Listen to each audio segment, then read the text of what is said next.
Hello, hello, everybody. Oh my god, already squealing in the beginning. Hope everyone is doing well. It's good to see you here, Lily. Good to see you, Jonas, Beauty, Roku, and Conceptual Vision. Love to see you all. Let me switch on over. Hello, hello, hello. Lovely to see you all. Hope you're all doing well. I was just still prepping on some stuff, and I was actually just like jamming out to some music that I was really enjoying as well. So, yeah. Sorry, don't mind me. I got caught into like doing the overpaints and just jamming away. But yeah, we're back for another session. We have a healthy amount of people this time around compared to last week, especially because last week we didn't have a notification go out, so that makes sense. But we're back to the normal amount of people. I think this time we're going to be looking at 14 people, so healthy amount of people. But yeah, hope everyone is doing well. We had a really fun chill out session or like co-working session today. Actually, it was really fun. I think we're gonna be doing more of those in the future, probably on Wednesday. I feel like honestly, middle of the week is kind of like a good day to kind of just like chill out together and like do some co-working. I'll have to come up with some rules, I guess. I don't know, because there should be a thing where people feel like they can just hop in. They don't have to talk, but they might just want to hop in and like maybe share their screen, but don't want to engage. Right? They just want to focus up. So I'm gonna have a think about like what we can do with that. So if everyone not talking about Gator World, especially we talked way too much about Gator World, but it was fun though. It was a good time. It's surprising how many people actually went to Gator World for some reason. Um, very, very interesting.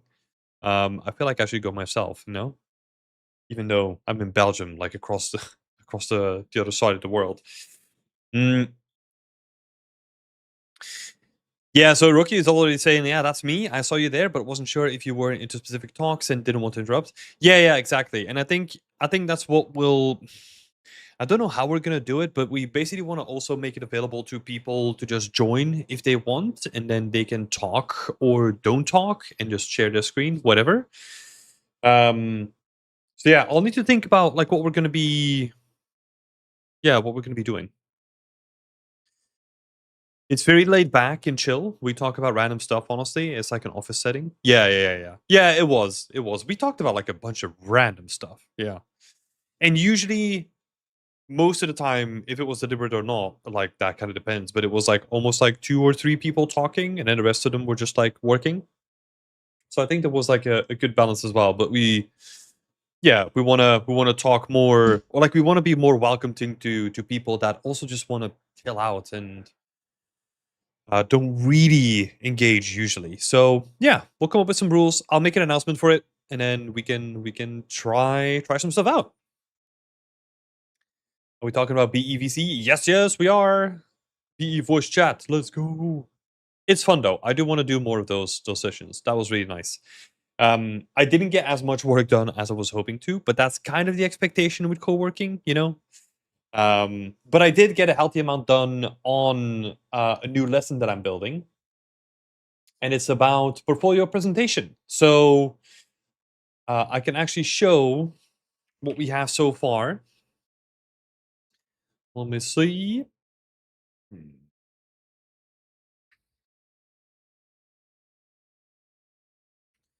Where is it? There it is. Doo, doo, doo. It is really fun. Yeah, I'm glad you had a good time as well, Lily. Hello, Eisendrag. Hello. My main thing is like if you're in the workroom just now, I'm probably less in the mood to chat versus the chill room. Yeah, and that's also a good thing, right? I think now we okay. So here's an idea. Feel free to let me know what you think about this idea, right?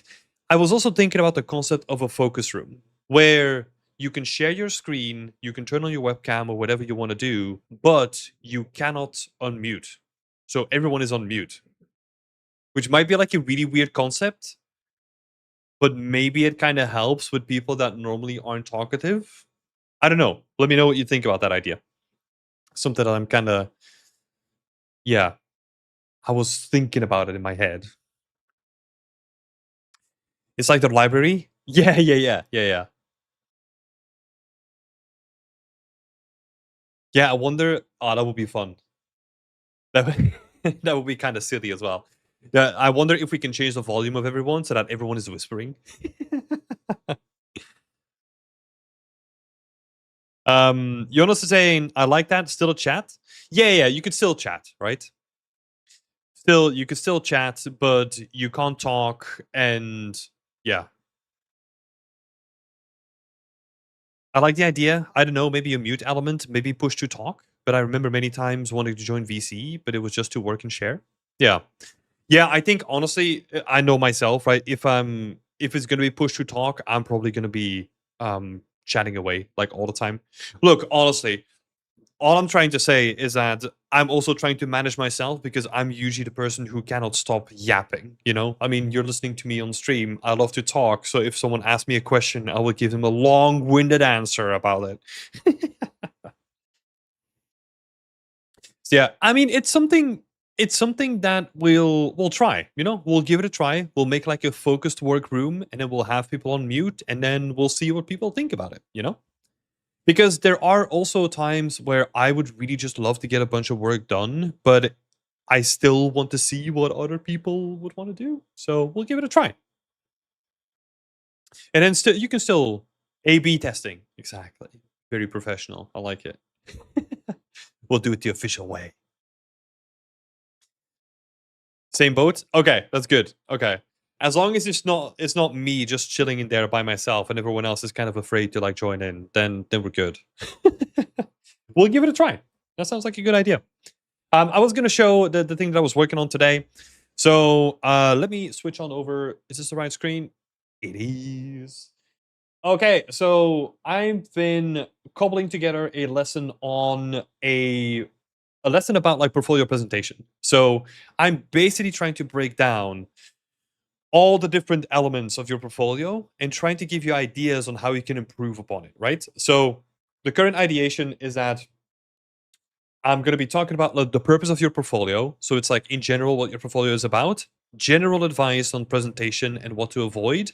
And then we go into specifics, right? So how to design a portfolio, how to design a thumbnail, how to craft a good thumbnail and how to test your thumbnails and all that kind of stuff. And then we go into this is the thing that I'm still working on, but we actually go into like the artwork itself. So once you click on a thumbnail, you enter the artwork. Like, how do you design like a good artwork, right? How many shots do you normally have? Like, how do you do a breakdown? Like all those kind of things. I'm still filling up like a bunch of content here, but I kind of want to have a page that I can just point people to and just say like, hey, look, if you want to know about portfolio presentations, here's the page. Go enjoy it. Um, so yeah, I will continue on this, but I feel like it's going in a pretty good direction. There's also another one that I've been building. It's on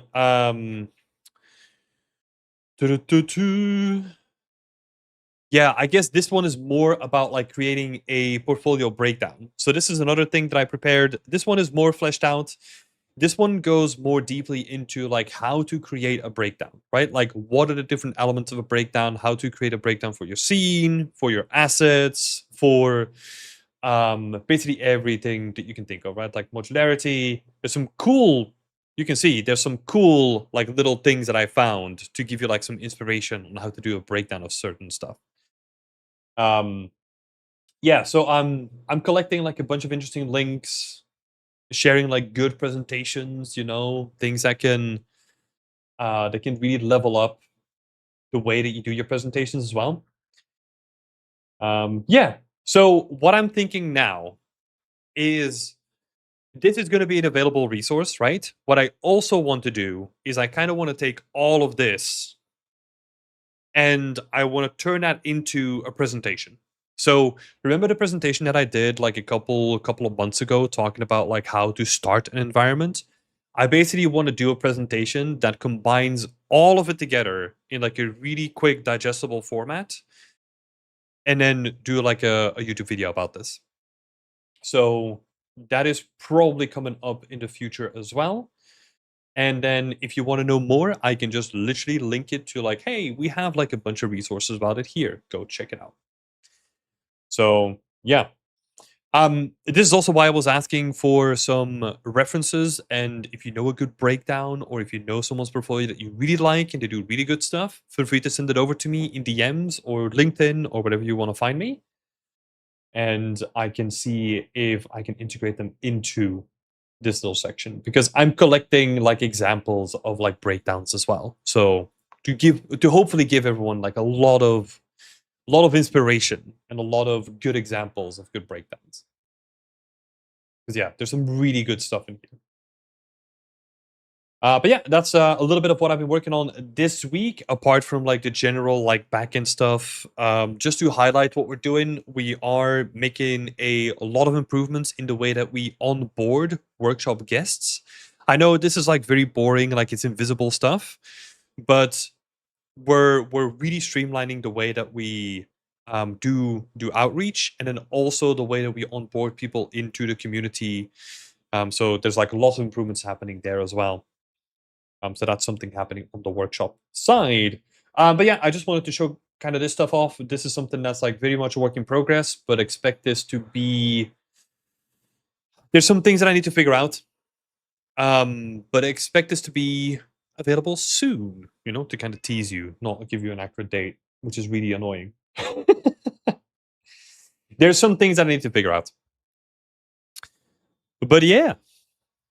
So that's been going on our side. Lovely stuff. A lot of this can get overlooked. Yeah, there's a bunch of different things that. I mean, we talked about some of my pet peeves, right, and other people's pet peeves as well. One of them, for example, is adding Unreal Engine logos in the thumbnails. One of my personal pet peeves.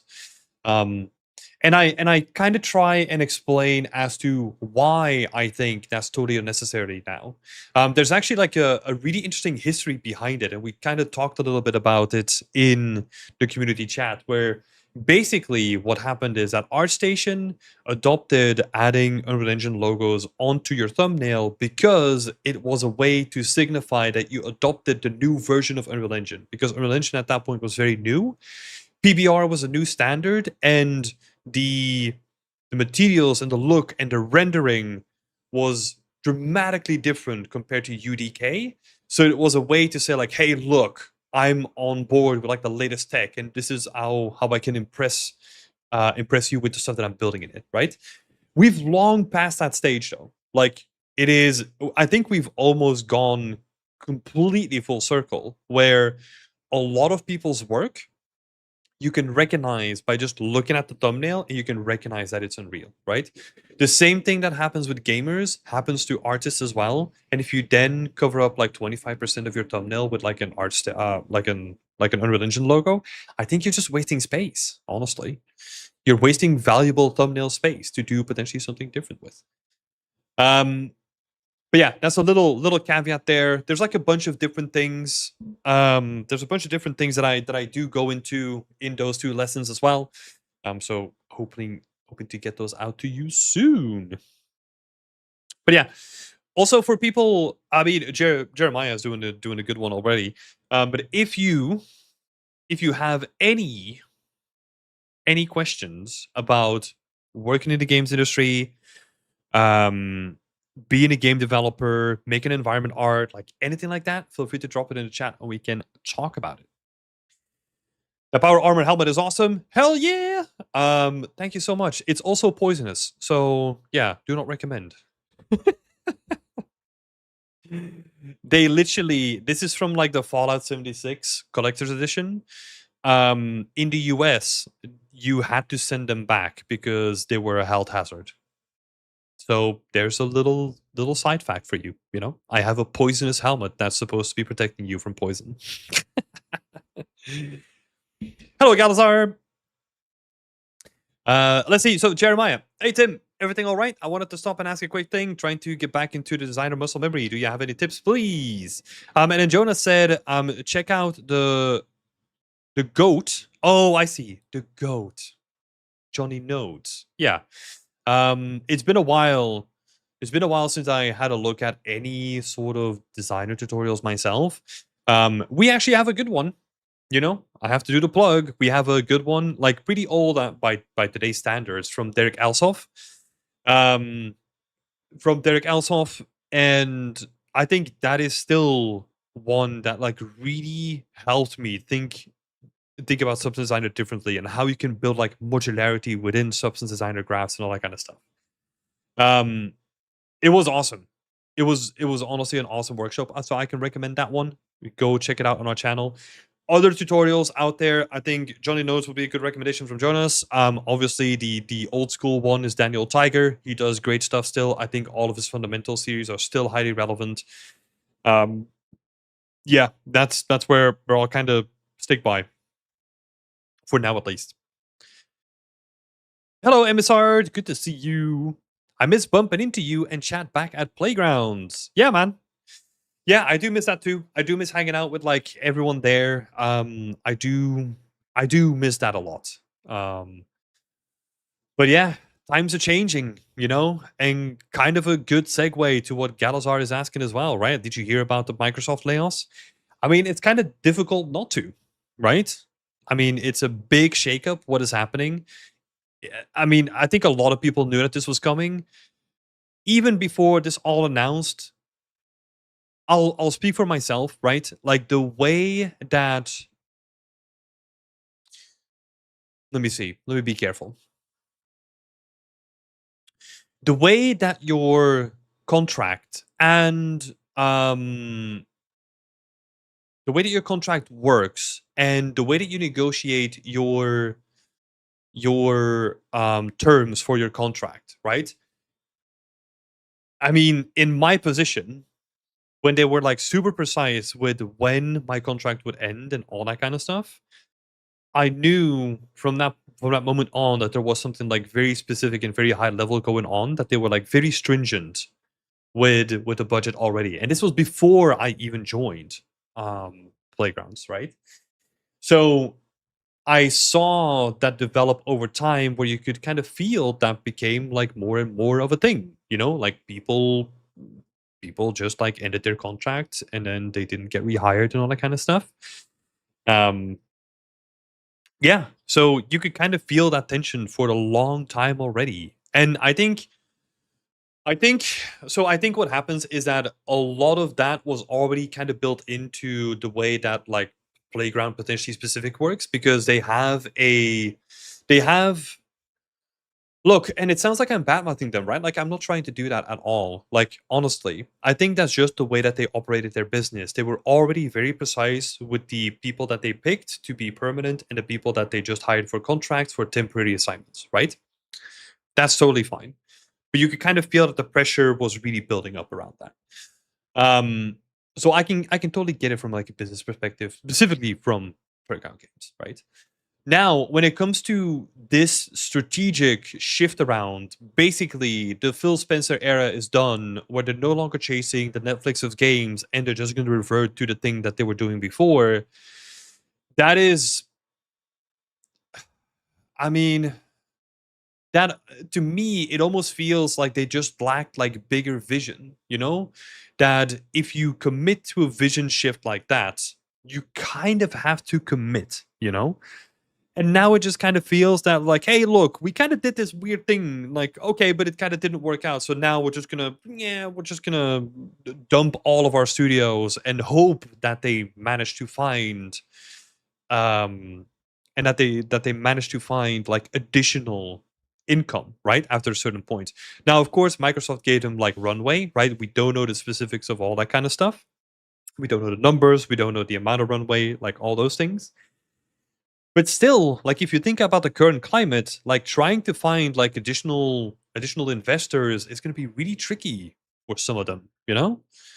Even for companies that have well-renowned people working for them and they've worked on like well-renowned games. I mean, you got Arcade in the mix, right? Like Makers of Dishonored. There's so much stuff going on there. I am just, in short, I am not surprised that this happens, but that doesn't make it less of a sad deal, you know, for all the people that got affected, it's just it's just really sad. Like it's not a great feeling.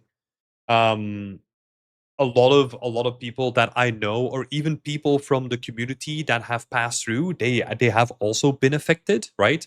There's a bunch of people that then got gone through Beyond Extend. We kind of helped them get into the industry, and then they kind of got laid off. It just sucks, right? It just sucks. Stefan is saying this affects every 3D artist or artist that wants to work into the industry. Yeah, I think so. There's no denying that, right? Like the constant stream of negative publicity is definitely gonna damage a lot of people's perception of wanting to work in the games industry, right? There's no denying that. I think to a certain degree, it's also gonna be healthy for people to realize that it is still a very cutthroat business that we're in, right? And I think also what that's gonna do is that the people that are really in love with making games, they are gonna chase this regardless, and they don't care about like the press is saying. I think the people that are in it for, I don't know, for like good reasons, but still maybe less passionate, maybe not less passionate. That's the wrong word to use in this context. But maybe, yeah, maybe more focused on stability and steady income, which is like, I mean, I can get it. I'm sitting here doing this, and this feels safer than working in the games industry, right? Which is weird. That wasn't a thing. And still, I'm here trying to pivot away from the industry in some sense, right? While still being adjacent to it. Um, so I can understand the motives behind it. But yeah, not as desperate. No, I wouldn't say not as desperate, because I think that people that really want to get into games, right? I don't think they're desperate. I think they just want to get into a thing that they really love and have a passion for, right? But I think moments like this are gonna shake up a lot of people's like core beliefs, and maybe they'll chase something else, right? And maybe for a lot of people that's not a bad thing, you know? I think, well, I know that games is not an easy industry to be in. And I hope that for the people that kind of find it out in this horrific way, that it might be a good thing to change it up earlier rather than later. Maybe, you know? I'm trying to be like very much silver lining here, right? 'Cause yeah. I'm starting to lean towards making my own game and or to create my own team someday. Well, yeah, I think, and this is something that we talk about like almost every week, right? It's the when I got into the industry, AAA was a thing where it's like, hey, I want sustainability, I want reliability, I go into AAA because that's a steady paycheck. That notion is gone now, right? That notion is completely destroyed. So you might as well try something on your own, right? It's not going to be easy. It's going to be probably way harder, right? But you might as well risk it. You might as well risk it because the playing field is just leveled, But the priority is to get into the games industry. Such a contradiction. Yeah, I mean, yeah.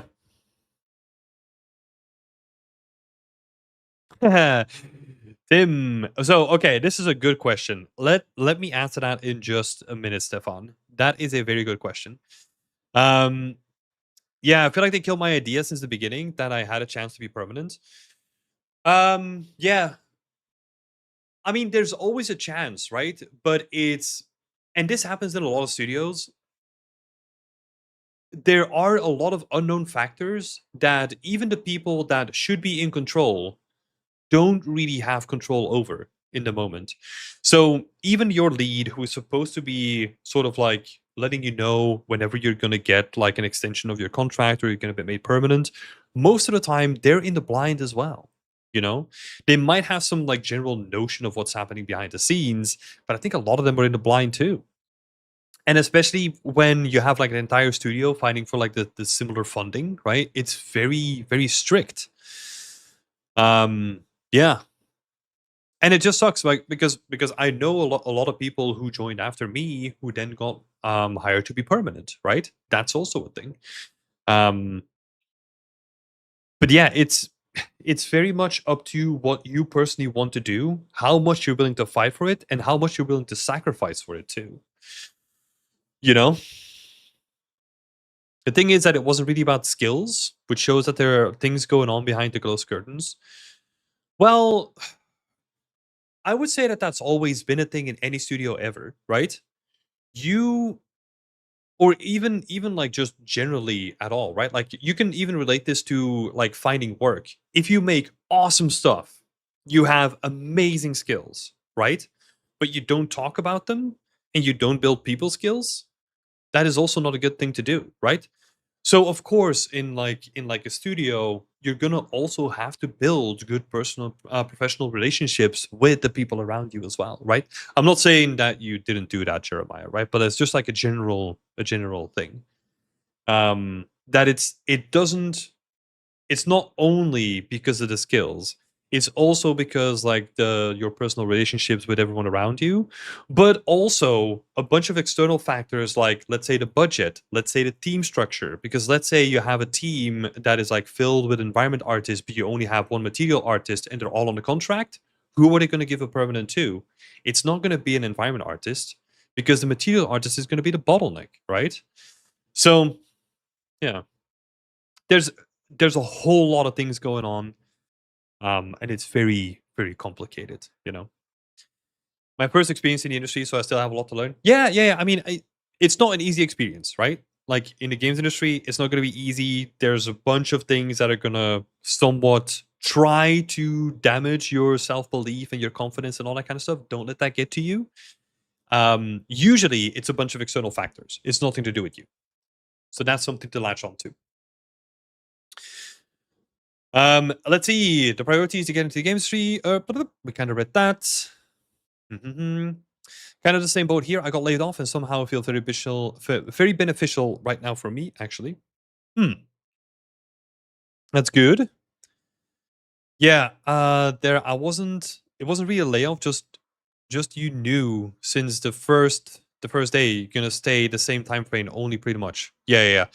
Yeah, I mean, look, I think also what I realized early on is I tried to negotiate really hard with them, right? And they wouldn't budge about like the length of the contract after we already did our initial conversations, right? And you can draw some conclusions from that, right? That they have a specific time frame in mind, and that they don't really want to overcommit, which is fine, right? It's business to business. That's the way that I kind of look at it. Which meant that I would also not do the same thing, and I wouldn't overcommit to them as a studio, right? That's the way that works for me personally, right? Obviously, there's a bunch of caveats. I'm in a different position than most juniors are in the industry, but that's the way that I kind of look at it. But yeah. Overall, very sad to hear about like all the Xbox news. I hope that all the studios affected, like the spin-offs and the sell-offs and all that kind of stuff, I hope that they find a place that they hope. I hope that they can launch the products that they've been working really hard on. But yeah. Sorry, Tim. The second tutorial you mentioned was before was from Derek Elshoff. So he I don't know what the title was anymore. Something about like creating a biome of materials or something like that. I think it still has like fish in the thumbnail. Marmoset Empressor is saying, hello course, when and teach everything to creating environment. Please answer the Vertex and Gnomon course tutorial. Why expensive? Why environment course expensive? Wow, that's a great question. Course is coming soon. In a couple of months. Well, not a couple of months. I don't want to set a date. So what I can tell you is that we're currently testing with a group of people. That's all I'm gonna say. We're gonna see what the outcome of that is, and then we'll see. Stefan, back to your question. So you were asking, why don't you guys turn Beyond Extended to an outsourcing place? Like clients can come and ask for assets and environments. Right. That's a good question. So, why not? Because the industry is fucked. There's no budgets, right? That not only affects like AAA, that also affects like all the other studios, right? Like if you look at a graph of like investor money coming into the space, right now is probably a really tricky time to start up a a company like this, right? Competition is also moving to cheaper places as well, which certain parts of Europe are reaping the benefits of this, right? Belgium is probably not going to be one of them, if I'm going to be honest. With very high taxes and all that kind of stuff, we are going to be more expensive in terms of clients, right? Plus, also like international law and hiring people abroad and all that kind of stuff with a bunch of freelancers working in different countries also adds like a bunch of complex things to it. Starting your own outsourcing place, starting any business at all, is tricky. I already have my hands full with Beyond Extend, honestly. I think this is something that we might explore, but not in a way where we have external clients, but it will be internally. If I were to do it, that would be the way that I would do it. So that means that we have, because the strength of Beyond Extent right now, the way that we position ourselves is we have a bunch of really awesome talent. If we can then use that talent to make like asset packs or something like that, right? That's what I'm more interested in, rather than trying to secure contracts with clients that are like really stringent with their money at this point. Yeah, and that's just a really quick explanation. A really quick explanation. Um, yeah, a lot of movement towards Eastern Europe. Yeah, cheaper countries, right? A lot of it is also going to like Southeast Asia. You know, like India has been like a big upcoming hub for like outsourcing for a while now. I think that's still even going to increase. Eastern Europe is still going to be a thing. Um, yeah, it's it's not easy. It's not easy. It ain't easy. It's hard not to trash talk politics when it comes to these topics. Well, yeah, I mean, politics definitely has an influence on all this kind of stuff, right? But I like looking at it like a business because that is oftentimes more relevant. I find like politics like very fickle to kind of build some dependency around, you know? Um yeah. Whereas like with dynamics of the industry, you can kind of follow a trend and you can kind of try to anticipate trends. You know, if you then add like politics on top of that, it becomes like really chaotic. Um yeah.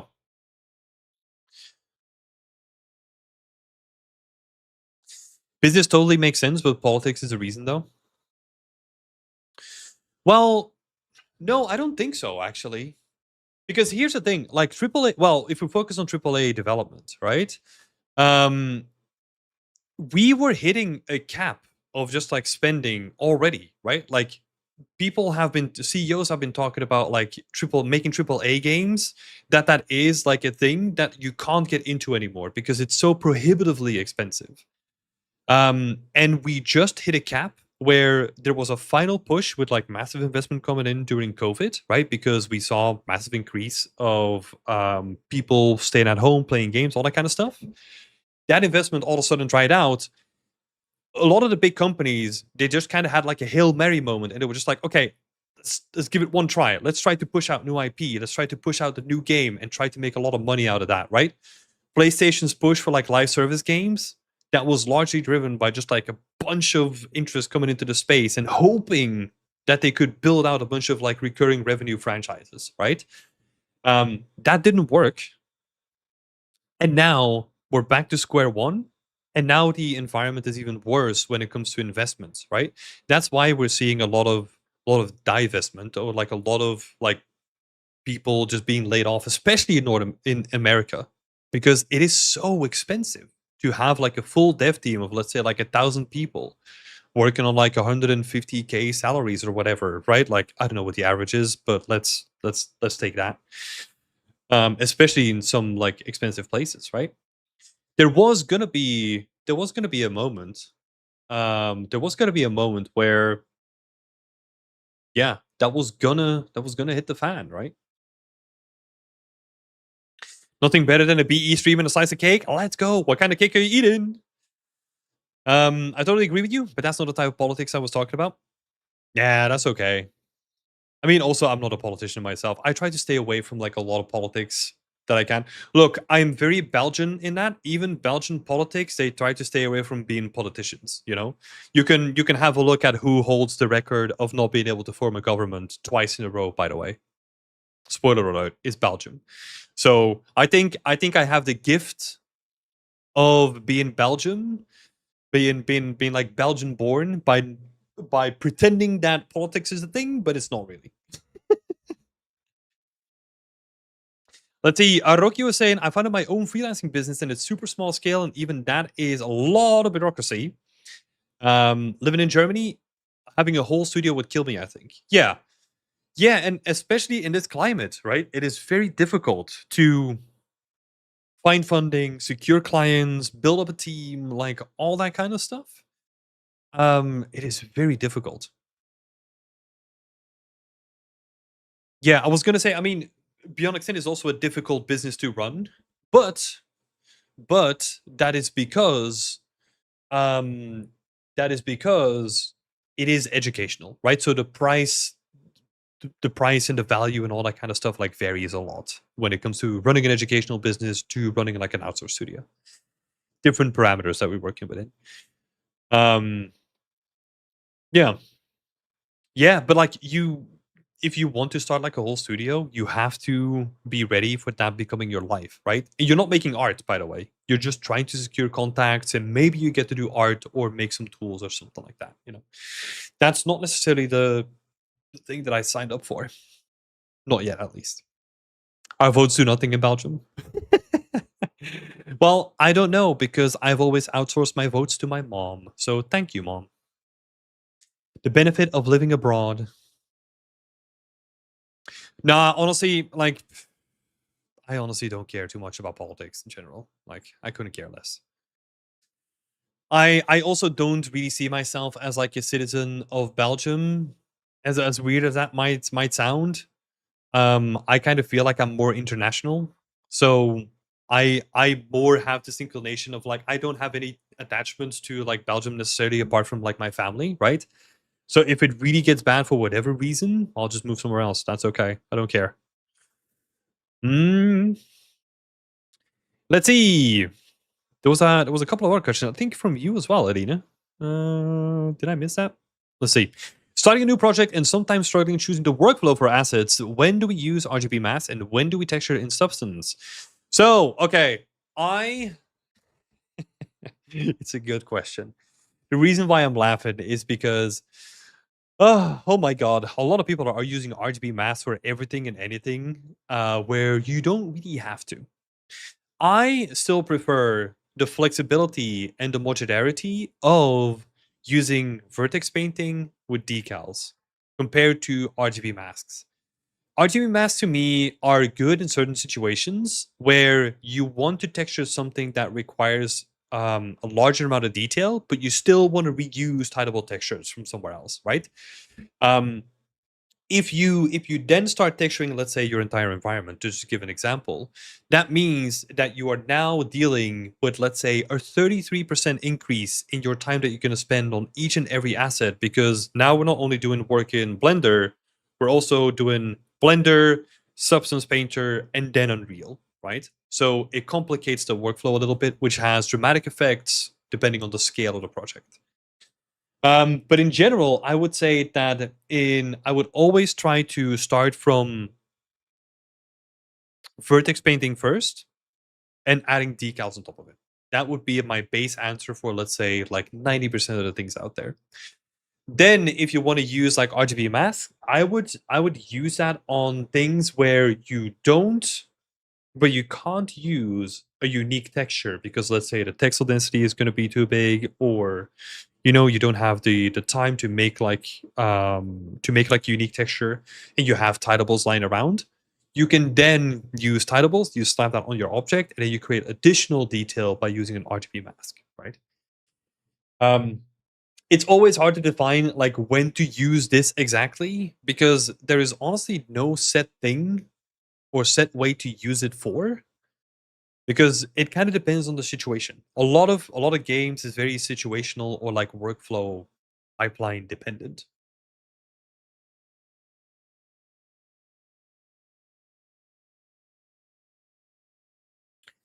Kafran is saying, are you still in the UK or Berlin? Neither. I'm in Belgium.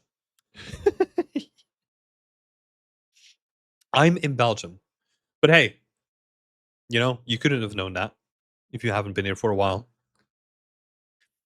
And not a bad choice. I mean, we've been in the UK twice, so not a bad guess there. Low vertex painting as well. Yeah, it's just so much more flexible, because also the benefit of like a vertex paint shader is that you can just set it up and then you can throw in whatever texture you want, and now you can blend between the two of them. Yeah. Edge decals plus RGB masking are helpful when using material layering system and applying the same material on hundreds of assets. Well, here's the thing though, right? Like if you do an RGB masking and you have unique details, right? So let's say you make a prop, you have an RGB mask. That means that every prop that you do that is going to be different needs its own RGB mask, right? So that already complicates the whole system a lot. Or you have to do, let's say, a modular kit where all the kit pieces are on one UV sheet and they use like unique data to then have like an RGB mask like driving it, right? You could kind of app those things together to kind of make use of that. But yeah, see, here's the thing: like edge decals and RGB masking, it's not a bad combination, but it is just what the use case would be, right? That's the thing. Like even with the question that Mukul was asking, what is the best workflow for props like walls and ceilings, vertex painting or blend materials, or both combining according to production? Oh, you don't have to post your question twice. Like I'll scroll up. It's fine. So even that workflow, right? Like it kind of depends on what kind of ceiling it is, right? Like what kind of materials is it made out of? Like there's a lot of different factors there. In general, I would say that vertex painting is gonna help you a lot already. Um, Vertex paint or blend materials or both combined. What do you mean with blend materials, by the way? Because to me, when you say blend materials, vertex painting is the input of the blend material. If that makes sense. It's a smaller indoor scene, so it would focus more on detail. Well, if the focus becomes more on detail, and I would then say that it's probably going to be easier to do with like unique assets, right? If it's a unique element, if it's nothing like structural or architectural, you would probably want to do it unique rather than trying to fiddle around with like something complex with like RGB masking and stuff. Blend material like controllable parameters. Yes. Yeah, that would be an example of a blend material, but you can use vertex painting within that material too, right? Um, yeah, because vertex painting is the technique that is the input to how you blend things together, right? So you can use vertex painting as an input to blend materials together. For example, RGB masking works in the same way, right? The RGB mask is an input to your blend material, right? And the RGB mask just stores where materials are going to be blended together. It just stores mask data, basically.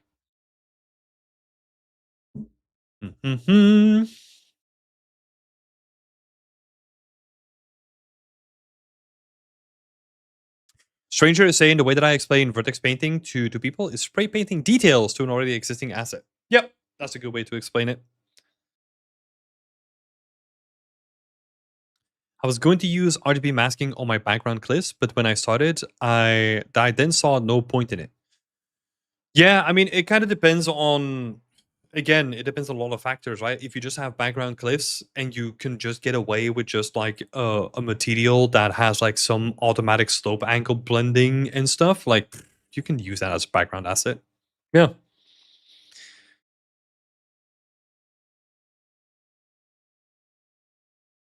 Oh, I guess you're talking more about cliffs, not mountains. I guess that's where the difference comes in. Yeah, it depends on if you need it, right? Depends on if you need it. I just textured the planes in Substance Painter. Um, well, then I'm going to ask you the question: what is your texel density, though? Because here's the thing, right? Like a common way to use it on a cliff is because we don't have the texel density to actually match the scale of a cliff, right? Because let's say a cliff is like 10 meters tall, right? Let's make a simple example out of this. And you're going by a simple factor that you need like 1024 pixels per meter. That means that we need 10k, 10,000 pixels to like fill up this cliff now, right? If it's 10 meters tall. I bet you that your cliff is probably going to be more than 10 meters tall. Um, yeah. So that's the thing, right? Like pixel density is also something that we have to keep in mind. Obviously, for background assets, we don't need to be that concerned about like how they relate to close-up assets, right? But you still don't want to see like the individual pixels. Mm-hmm. Onto the question. I'm currently working on a giant building. I wanted to use RGB mask, but I can't fit the UVs into a 0 to 1 space without having texel density of 15. Help. If you want to texture a giant building, vertex painting. Don't use RGB masks. Do not use RGB masks for blending a giant building. Vertex painting is going to be the hero of that. 100%. What about the medieval environment you were making? I thought you were going to sell it on Fab or something. Yeah, I mean, that was the initial plan. And then I just got busy and busier. And now the thing is kind of just like on a forever I hate this. So unfortunately, I don't think the medieval environment is going to be finished at any point, unfortunately. Maybe, who knows? Maybe if I'll get like more time, I can get back into it. But yeah, it's kind of turned into like a little play test area where I just try to fiddle around with like new techniques. So yeah, a lot of stuff is broken.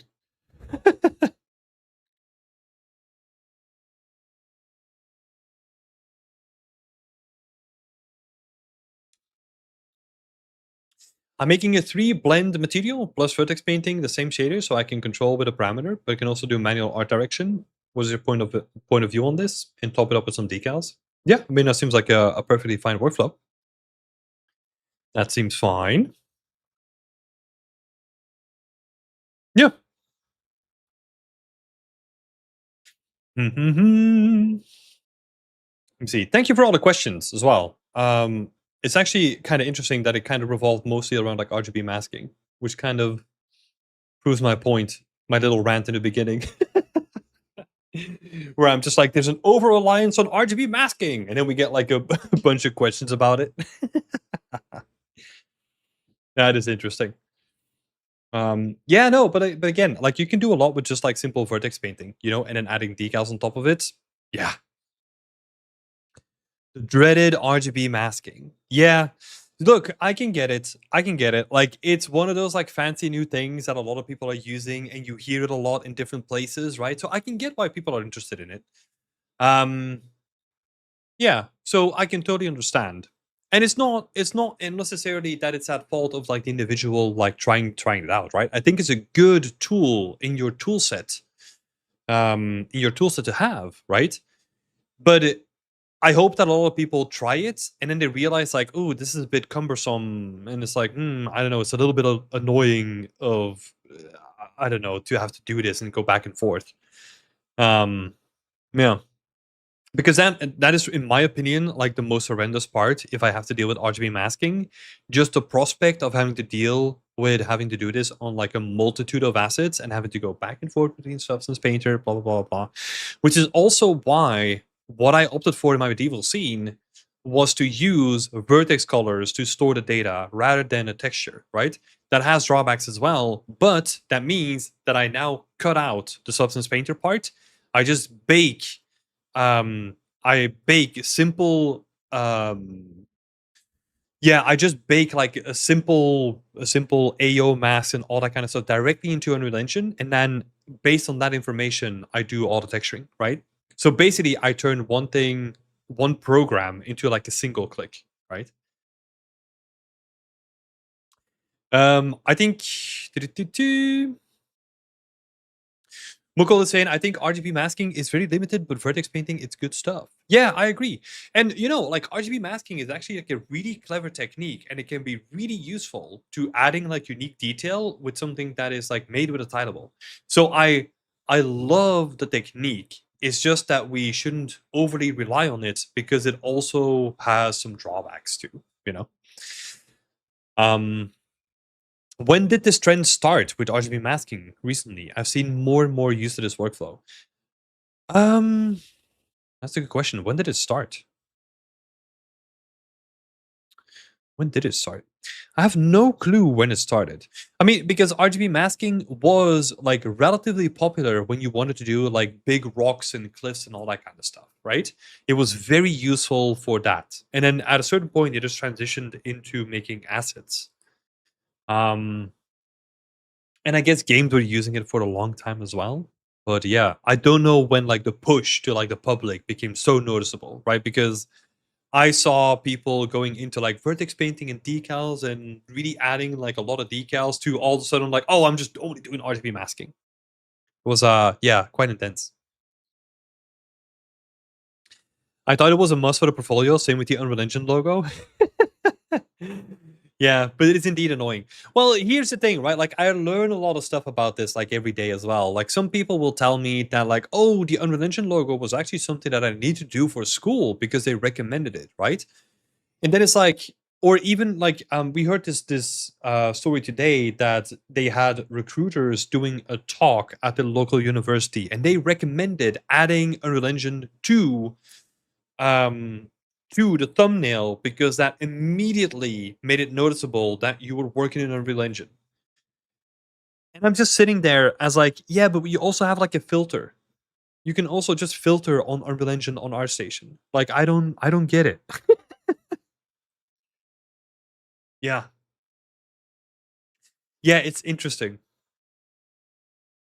And that's why, okay, this is a side tangent, right? That is also why I try to be as careful as I can be with giving recommendations or like general advice here. And that's why I also try to give you an explanation of the context because I don't want to say something that then someone latches onto for, I don't know, the next 5 years. And then they don't realize that there was like a better option to do this, right? It's a real fear of me.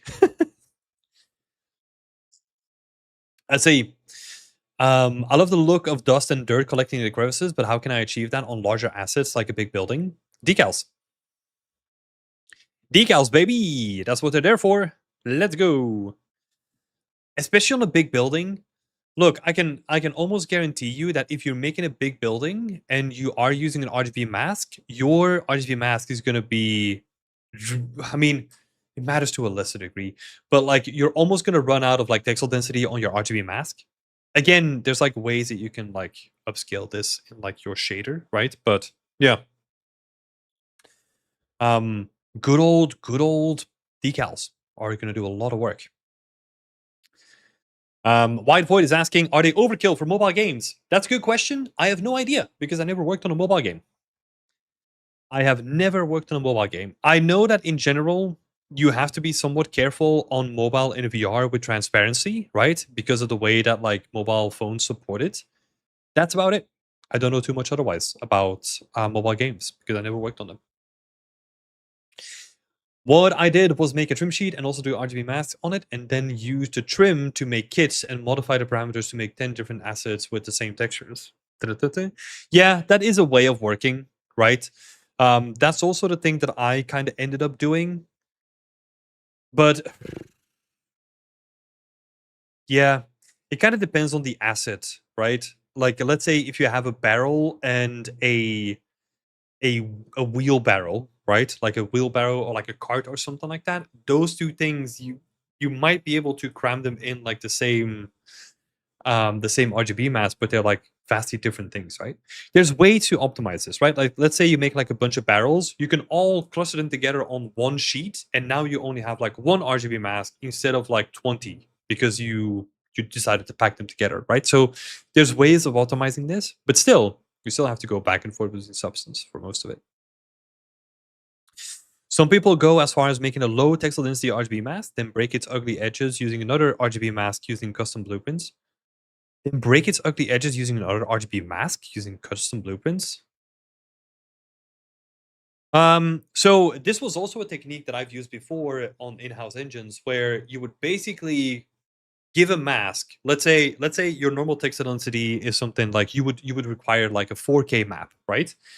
You could then have a RGB mask that is like 512 or 256, and then blend it in certain ways with other transition masks to kind of up-res it, based on the thing between the two.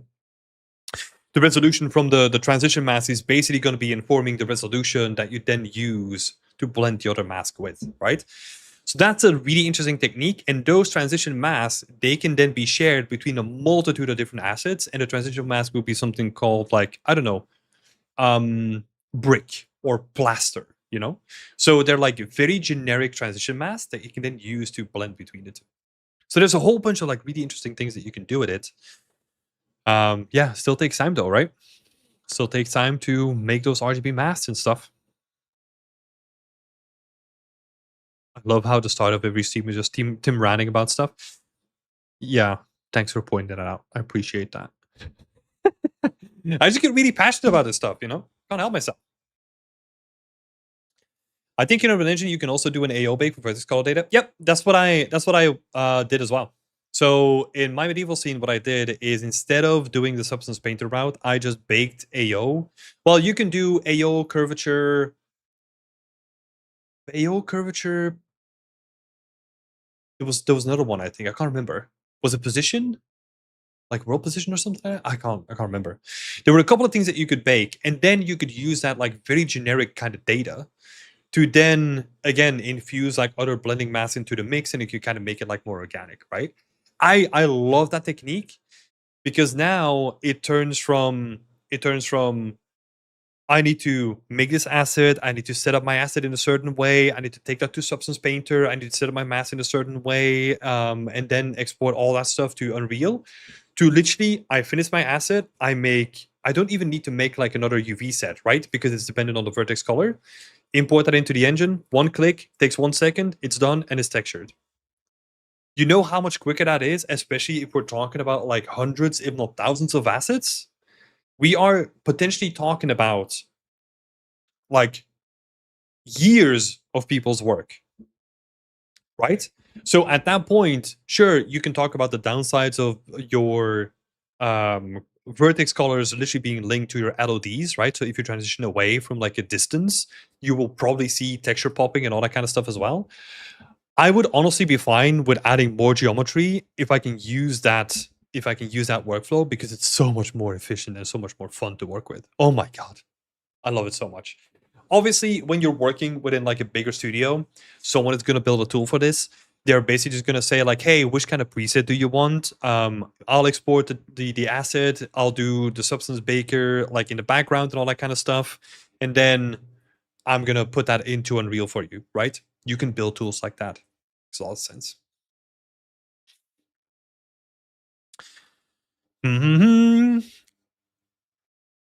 The only thing I don't like about vertex painting is that you can't have different vertex paint variations without duplicating the instance, as far as I know.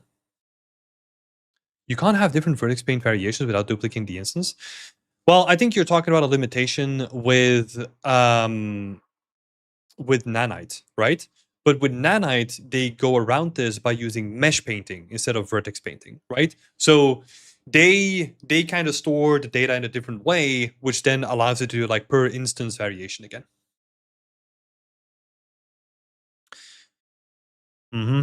World normal? No, I can't remember. It might be world normal. I don't think so. It's not like your traditional baking that you would expect. Um, yeah.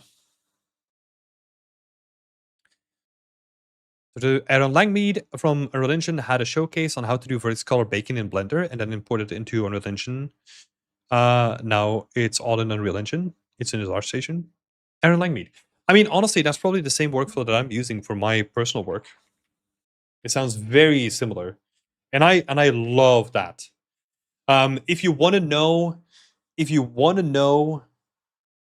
so the stuff that I love was a presentation done by Victor Oman and the entire team, right? But it was about how they built an entire space station inside of Unreal Engine for Fortnite under 200 megabytes. It was called like Unreal Engine for Fortnite Talisman. This is my bread and butter. If I would set up a workflow, it would be this workflow, like honestly, or like largely inspired by this workflow. Well, didn't mean to press that button. It's largely inspired by this workflow. This is such an interesting talk. I've shared this like a bunch of times already. Probably bored everyone to death with this stuff. But I just love the way that they kind of set things up. Is very procedural, very modular. It's very reactive as well. So if you play stuff in, you can kind of see the way that they use vertex color data and all that kind of stuff. Very interesting. And then there was a part where everything is super flexible. And let me skip through some parts here. You're very reactive, right? So everything is kind of procedurally textured. Well, not everything is procedurally textured, but it has like procedural influences. So if you put stuff together, it will basically change the roughness data based on, I think, the mesh distance fields, if I can't remember correctly, something with that data. But that is the stuff that I love. This stuff where I can already see the potential of, oh my god, now I can build a world that is just like way more flexible and is way more reactive. I love that stuff because it's cutting out like all the bullshit steps in between where I now have to take something to Substance Painter. I don't want to do that stuff. Yeah, so this is something that like was really inspirational for me, and a lot of the workflow that I started using. Well, so I was using the vertex color data already, but I was then inspired to look at this to then also have like procedural texturing kind of influencing where you put items together and stuff, you know? Was a talk by Chris Pollitt about being able to expand your vertex bakes through math in Unreal Engine. That sounds interesting. That sounds very interesting. You would need a decal just for that roughness splat. Yeah, exactly. And this is the stuff that I love, right? Because they had very heavy tech restrictions, right? This entire level, by the way, with everything included, needed to be like under 200 megabyte, which is like smaller than like one Megascan tree. Just a fun fact, which is kind of mental. So that's why they also voted for like a lot of heavy reuse and a lot of procedural stuff happening, right? But I honestly think that if you push this even further than they did, you can get a lot of really good results, you know. Is there resources? Is there a resources link on BE for all these things that brought up all the from time to time? That is actually a good idea. That is a good idea. I need to set that up. Because yeah, there's like a bunch of talks that were really inspirational for me. Usually I'll just share them in the BE chat, right? Like the community chat. I dump a lot of stuff in there. What I find interesting. But yeah, we are planning to set up like a resource database again. That's in the works as well as we're doing the academy stuff. So yeah. Most every week there's something good that you bring up. Oh, thank you. Thanks for the compliment. I'll take it. At least my yapping is for good reasons. Mm-hmm. Yeah, I love this talk. So go check it out. It is, yeah, it is cool. I think you have to skip to like halfway because as you know, you're watching an environment art stream. I don't care about characters, so skip like until let's see. Yeah, I guess skip to like 40-minute mark, something like that. The rest of it is just about like meta human. And then be wowed by like all the information afterwards. Let's see a couple more questions in the chat, and then we'll actually dive into some feedback as well because we've got a whole bunch of people to have a look at. So Anna Langmead from Unaudition had a showcase on how to do vertex color baking in Blender. Blah, blah. I need to check that out. So Aaron Langmead,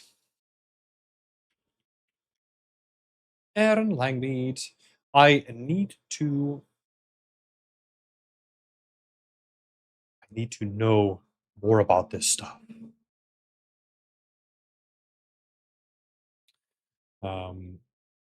Yeah, so we got that saved. Ta-da-ta-tum.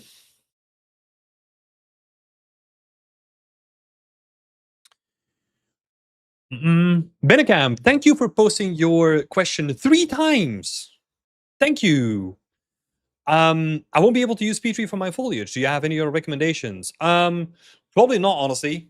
Probably Suffer. Yeah, if you're doing a foliage internship and you can't use P3,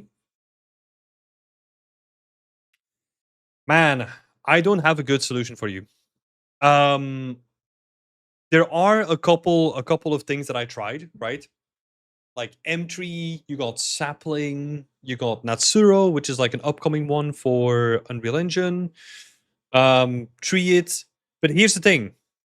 None of them are as good as SpeedTree. Just straight up. SpeedTree is still the king. If you can't use SpeedTree, it's probably going to depend on what kind of foliage you're going to make. I make a lot of my stuff when it is like grass, flowers, bushes, anything like that. I use geonodes. For anything more complex, like a tree, and you want to be able to reap the benefits of like all the cool tech they have, doing it without SpeedTree is going to be a fucking nightmare. You just want to procedurally place out branches on my sculpted tree easier. Oh, on your sculpted tree. I mean,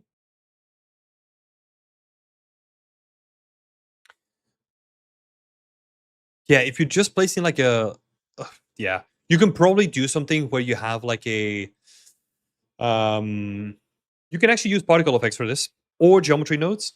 You know, particle effects is a bit more old school. The way that I use particle effects is if you set it to hair, you can actually tell it to like scatter anything you want. So you can basically have your branches in the collection.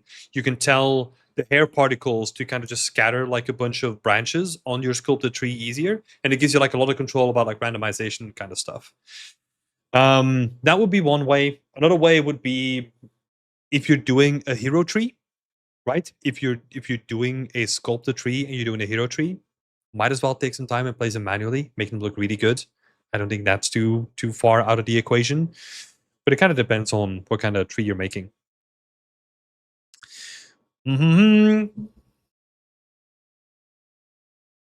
Geometry nodes, Chad emoji. Oh, geometry nodes is so much fun. I kind of want to get back into it. They made so many improvements. And also, I'll give you one recommendation. Slate was already calling me out in like a positive way. I hope. But I actually built a procedural SpeedTree clone using geometry nodes. It was obviously like more simple than SpeedTree. You can make that stuff. You know, you can make that stuff. Would I recommend it? Hell no. Hell no. It was a fun experience. But oh my god, yeah, I'm not built to make tools, you know? I'm not built to make tools. So that's never gonna see the light of day. It was fun though. It was really fun. Oh my god, I had so much fun making it. I learned so much. I'm still a max user, but ReToppleflow is good in Blender that I'm using it. I need to transition to Blender soon. Yeah, I've never used ReToppleflow. I'm an environment artist. I don't regularly retopo my stuff anymore. My retopo kind of looks like just decimation at this point because nothing's gonna move, so I don't need to care about that. Which bless my heart. Ah, save me so much time. Fabian is asking, how's it going, man? First of all, Thank you. Thanks for asking. It's going well. How about you, Fabian? What's your opinion on games looking too realistic? I like the styles like Modern Warfare 2 or even Bad Company 2, I'm assuming. I know that time had limitations, but PS3 was in love with the art style. So I think it's interesting. I think we're kind of hitting a cap with like how much we squeezed out of realistic art styles, and now we're seeing a sort of diversion or break away from like chasing hyper realism. You know, I think there are always going to be games that are going to be pushing that, right? But I think going back to an earlier conversation, if you want to get something to look like hyper realistic and you want to have like a big open world, like AAA kind of style game, you are going to spend a whole lot of money. A whole lot of money. And with an industry that's kind of in a pinch already, that's not a good thing. So that's why I think that we are going to see different takes on what realism is, right? Or maybe even go a little bit more stylistic in a lot of cases. Now, we have to be very careful with how we manage people's perceptions, right? Because as soon as you go a little bit too stylized, the tendency tends to be that it doesn't feel AAA. Now, whether that is right or wrong, that is up for gamers to decide, right? But that is something that you have to contend with when you're making a game, that you have to manage people's perceptions. And I think a lot of big AAA companies are kind of aware of this, and that's why most of them are still like realistic.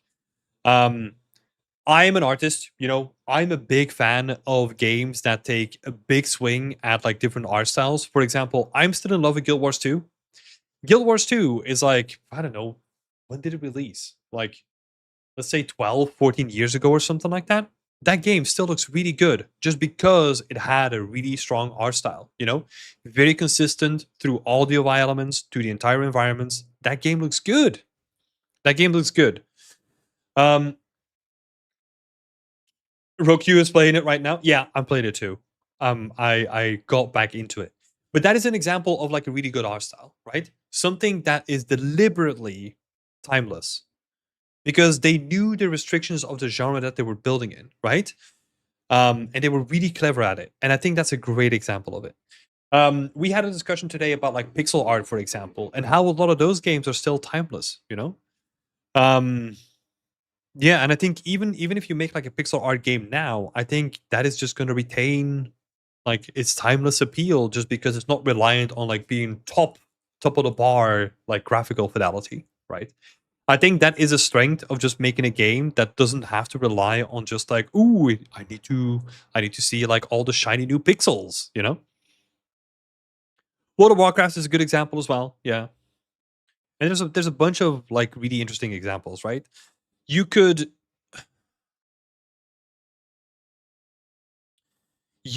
potentially, okay, this is gonna be interesting. I would almost argue that you could make the same argument about something like Marathon, where Marathon is almost like a sci-fi interpretation of trying to make something look stylistically pleasing, right? Whether you like it or not, that's sort of beside the point, maybe. Um, but I think that's what they were also trying to do, like put like a sci-fi spin, still give it that high quality, but give it the appeal that would last over a longer time, right? Without having to aim for um very high hyper realistic graphics. Whether they succeeded in that, maybe debatable, right? Dishonored is also a good example. Yeah, Dishonored is also a good example. I think that's still like very relevant. Like all of the Arcane games, they kind of have this like very very particular like artistic boldness with them, right? Like the Prey, not the first one, the second one. The one that Arcane made. I think is also like a very good uses of like architectural style and just like yeah style as general to kind of make it more timeless. I think they've done very successful. League and Valorant are also really stylized and great looking games, also super optimized. Yep. Yeah, they kind of have to be, right? Competitive games need to be focused on optimization. But yeah, I agree. Like they look like very stylized and interesting. I think WoW doesn't even use normal maps. Um I think they do now. For a long time they didn't though. But Yeah, I'm curious actually. Do they use normal maps? I can almost guarantee you that they probably will do something with normal map information, but they might not use it in the traditional way that you used to. So they might do their own kind of spin to kind of retain that like very traditional like WoW kind of feel, right? Um Though just saying, I think WoW managed to write that stylized wave and became timeless. Yeah. Yeah. I loved Kenya Bridge of Spirits, stylized with high detail. Yeah, and I think this is also one of my favorite looking games. God, what's it called again? It unfortunately didn't perform really well, and they turned it recently to like a single player campaign. It was also like a stylized game. I've never played it myself, but I always loved the look of it. What was it called again? Dang it. Let me just quickly look it up because otherwise it's gonna bother me.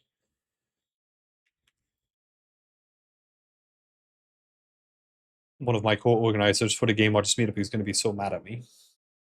Wayfinder, that's the one. Yeah, exactly. MSR, you read my mind. Um, yeah, but Wayfinder is beautiful, right? Wayfinder is beautiful. I think it's no longer about stylized and realistic. It's more about the quality of realism. Like 2012 graphics are realistic, just outdated in resolution and geometry.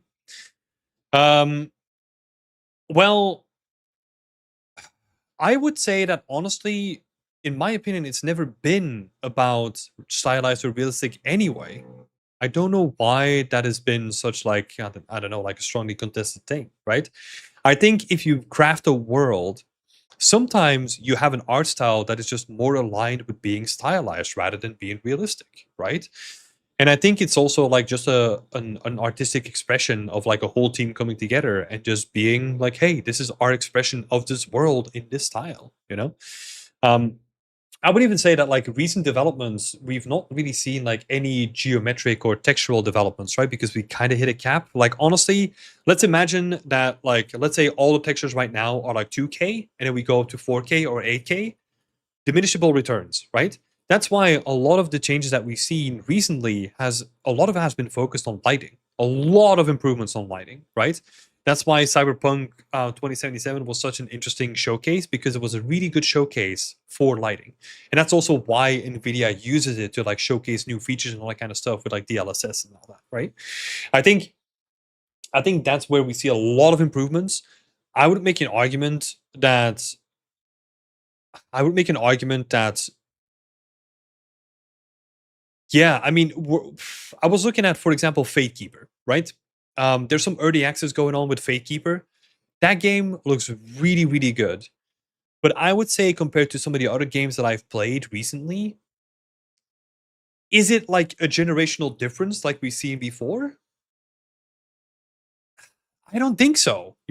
Like it is beautiful regardless, right? I love the way that the building game. It's probably one of my most anticipated games. Just the way that the world is set up and the way that they're structuring the world and like the missions and all that kind of stuff. I think it's beautifully done. I think it's smart from like a business perspective as well. But just when we talk about like the graphical fidelity, if you compare to let's say something like Battlefront 2 or something like that, right? Like the density of stuff, it's yeah, I don't know. Diminishable returns, I would say. Sometimes the art direction for a game it just defaults to hyperrealism, especially when working with Unreal Engine 5, and it usually doesn't age super well. I want to see more colorful and original art styles. Yeah, I would hope so too. And I think this is interesting about the current movement, what we see with gamers, right? Even you calling a game made with Unreal Engine 5 used to be a high mark of graphical fidelity, right? It used to be. But think about like what that means now. When you talk to gamers and you literally ask them like, "Oh, this game is made with Unreal Engine 5." What are they gonna say, right? It probably runs like ass, and it kind of looks like pretty similar to the game that they played yesterday, right? Those are the biggest concepts that they now have to contend with. That I'm also like a pretty big proponent of just like more bold and original styles. But everyone in this chat is smart enough to know that we're probably not going to see that from a lot of AAA, right? Because they have to cater to the widest audience, which means like safe bets and stuff, right? Um. So yeah, that's why it's interesting to see something coming up like Fate Keeper and a relatively small team compared to AAA standards, like really punching above their weight and going for that graphical fidelity. Or like, there's like so many other examples of like games that are trying to do something different. But yeah, the Unreal Engine style, yeah, exactly, exactly. BF1 graphics still look superior to many things created today.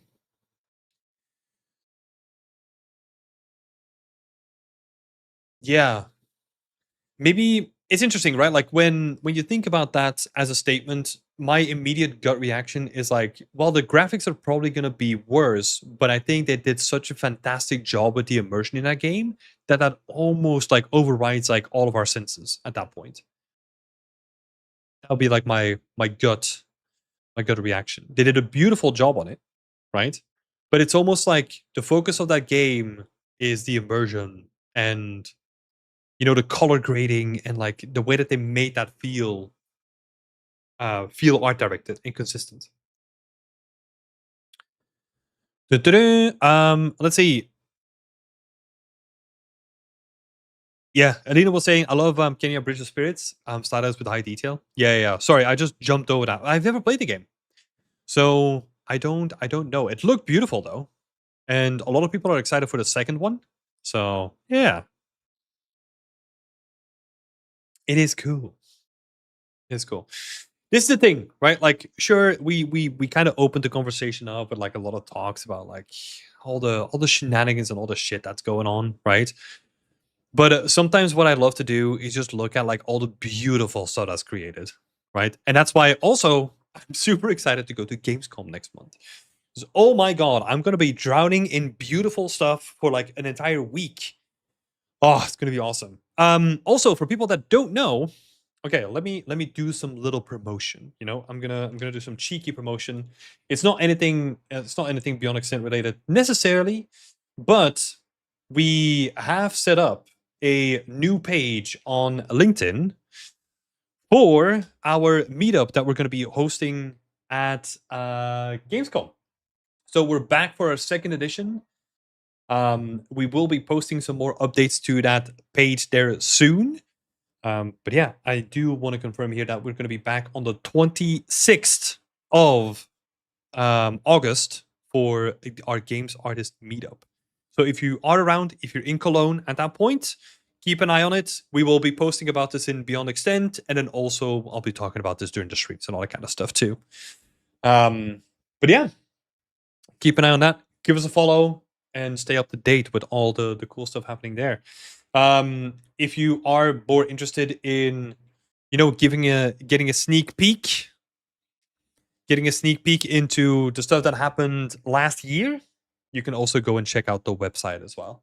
We've got a bunch of cool snippets of what was happening there last year. And I really loved it. So I'll show it off real quick because I'm genuinely excited to be back with this event. It's gonna be awesome. But yeah, we haven't announced like the proper date yet. So we will doing that shortly. But we have like a bunch of like really cool images from the event itself, and it was really fun.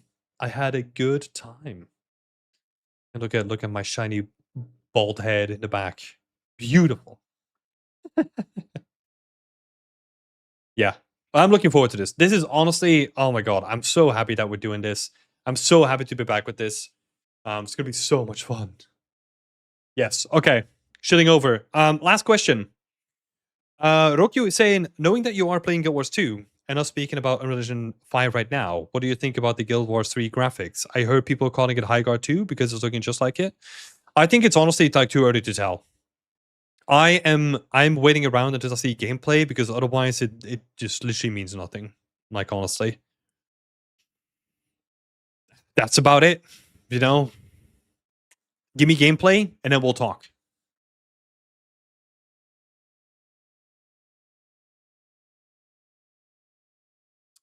Because yeah.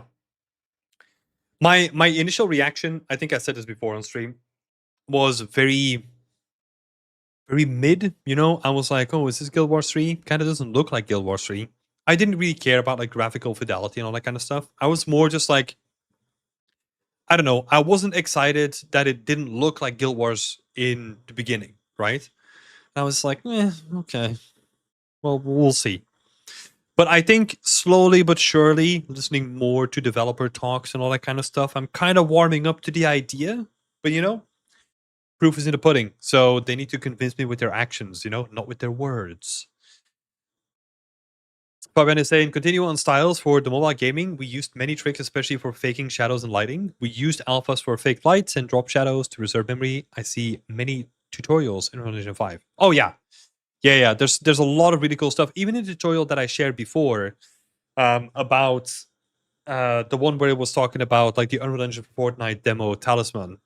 They use a bunch of like, I guess in Unity you call them cookie lights or something like that, which is just like fake lights, like pre-baked kind of light textures that you can just like put in place to just like reserve like lighting information. I think that stuff is like beautiful, even like rotating fan lights, where it's literally just like a light, like a light function that is just like rotating on the floor, and it kind of gives the effect of just, yeah, like the fan rotating. Really cool, really smart stuff. Okay, we have a bunch of people to go through, so let's dive on in.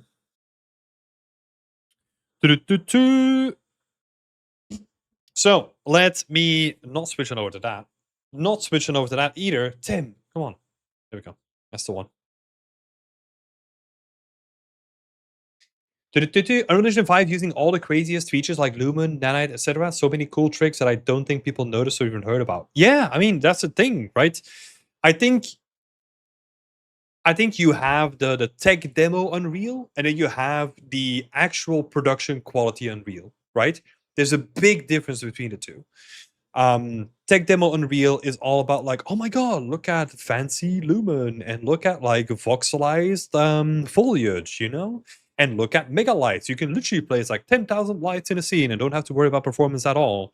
And then you start using those things in a production cycle. And once you then start adding like player logic and NPC logic and all that kind of stuff back into the mix, it's like, ooh, yeah, we are paying a lot on like, let's say like a lumen light, so maybe we need to be a little bit more, maybe we need to revert back to like RTX, what is it called, like RTX like GPU baking, for our lights or something like that, sort of like Dead Space 2 did, right? They didn't use lumen, they just used like GPU RTX baking, and they just stored things in like a very very old school manner in like light maps and stuff, right? Yeah, there's so much cool stuff that happens in games, um, that we don't think about unless we notice them in like production cycles. Yeah, that's what I love about games, man. It's so much smoke and mirrors. There's so many little things that you can do to kind of just like squeeze a little bit out of your texture budget or your lighting budget or whatever, right? To get the game to run even more smooth than it did before. All right, cool. So let me switch on over here. We are gonna be diving into some questions. Let's start out with Martin first. Wait, how am I organizing all this? Put the stuff here. First destruction and trim sheet focus project, and I would love to know your approach to them. I would like to know what kind of areas should be prioritized for trim usage. What would be better as textured one-to-one, and what would be better being used as a tileable? Okay, cool. So we can basically disregard like all this stuff. Maybe we'll use this. We're going to yeet all this. And we're just going to focus on these two. Do-do-do-do.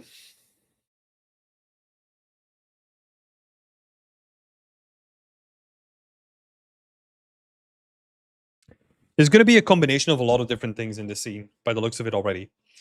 In a very general sense, whenever you have some like ornaments going all over the place, right? Whenever, say, you have like this ornament, or I don't know, some of these like more decorative elements, that's just all going to be trim sheets. This stuff can also be just like trim sheets. Even sort of this stuff could be trim sheets as well. This stuff too. This stuff as well.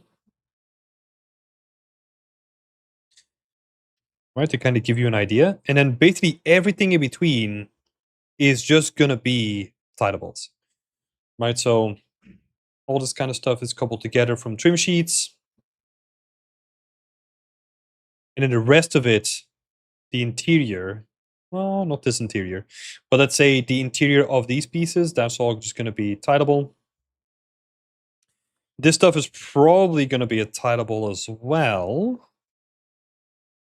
And then you have like two tidables kind of blending together, right? Because we can then reuse the same thing here. And the rest is going to be trims. This is going to be trims. Cool, cool, cool. Yeah, and then the same thing for the floor, right? So like the ornamental details, they're going to be trims.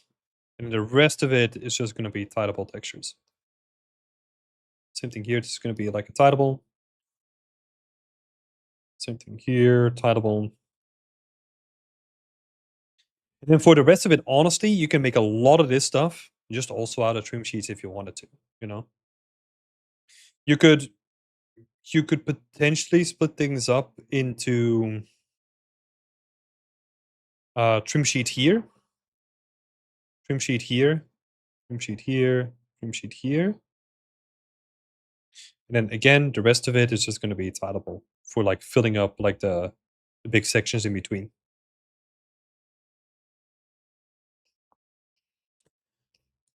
So let me just eat this. Right. And I'll let you do the rest of the image. But this is good enough to give you an idea.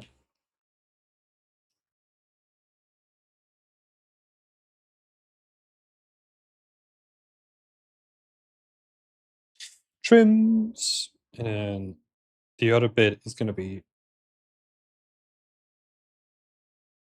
tidables.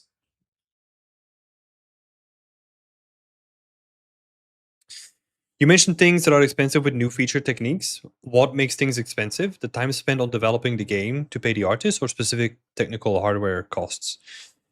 Well, I mean, it's a good question. Different things have different costs, right? What I'm talking about there specifically is the cost of the performance on your hardware, right? So let's say Lumen, very expensive compared to, let's say, pre-baked lighting and all that kind of stuff, right? Because it has to be dynamic, it has to react to like a bunch of things and like all that kind of stuff. So it's going to be more expensive on literally like your millisecond budget and your frame rate, right?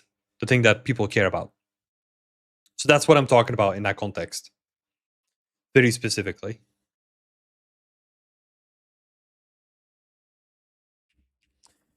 Cool. Martin, I hope that was helpful. Maybe there's like a couple of other things. So here,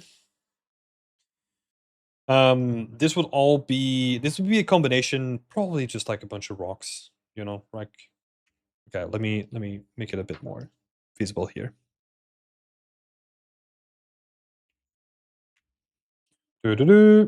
Let's say all these like rocks, all these pebbles.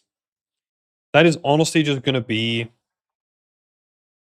sculpts, right? Like sculpts or unique details. I think for the most of it. What I would also do at the same time is kind of give yourself a couple of like stones, right? Like a couple of bricks that you can add them uniquely into this wall. And then the rest of the wall is literally just going to be a tidable on the side with another tidable of a destroyed texture on the top of it. So so this is just going to be a tidable here. And then the top surface is also going to be a tidable, but it's just going to be like a broken stone tidable that you're going to be using. And then the rest of it, this foreground stuff is probably going to be reusing the same sort of sculpts that you're doing here, right? So all this kind of like rock stuff in the foreground is all just going to be sculpted stuff that you can kind of be smart with this stuff, right? Like you only need to sculpt like a couple of rocks, and then you can kind of just like scale them up slightly, scale them down slightly, rotate them in certain angles, and you can get a lot of leeway with just 4 rocks. So be smart and try to save yourself some time. Cool. Moving on to the next one. So Rocky was in the chat, so let's have a quick discussion here. Basically the question was like, there's two versions. Which version do I prefer, right? You had two questions, but I just picked one. So this is the question that I picked. Generally, honestly, I prefer version A. Let me just remove all my scribbles, right? Generally, I prefer version A because I do like a wider shot, more perspective distortion is happening, which I personally am a big fan of. That depends on personal taste. But I think the reason why I like it is because we get to show off the scale of the environment more. So that would be like number one.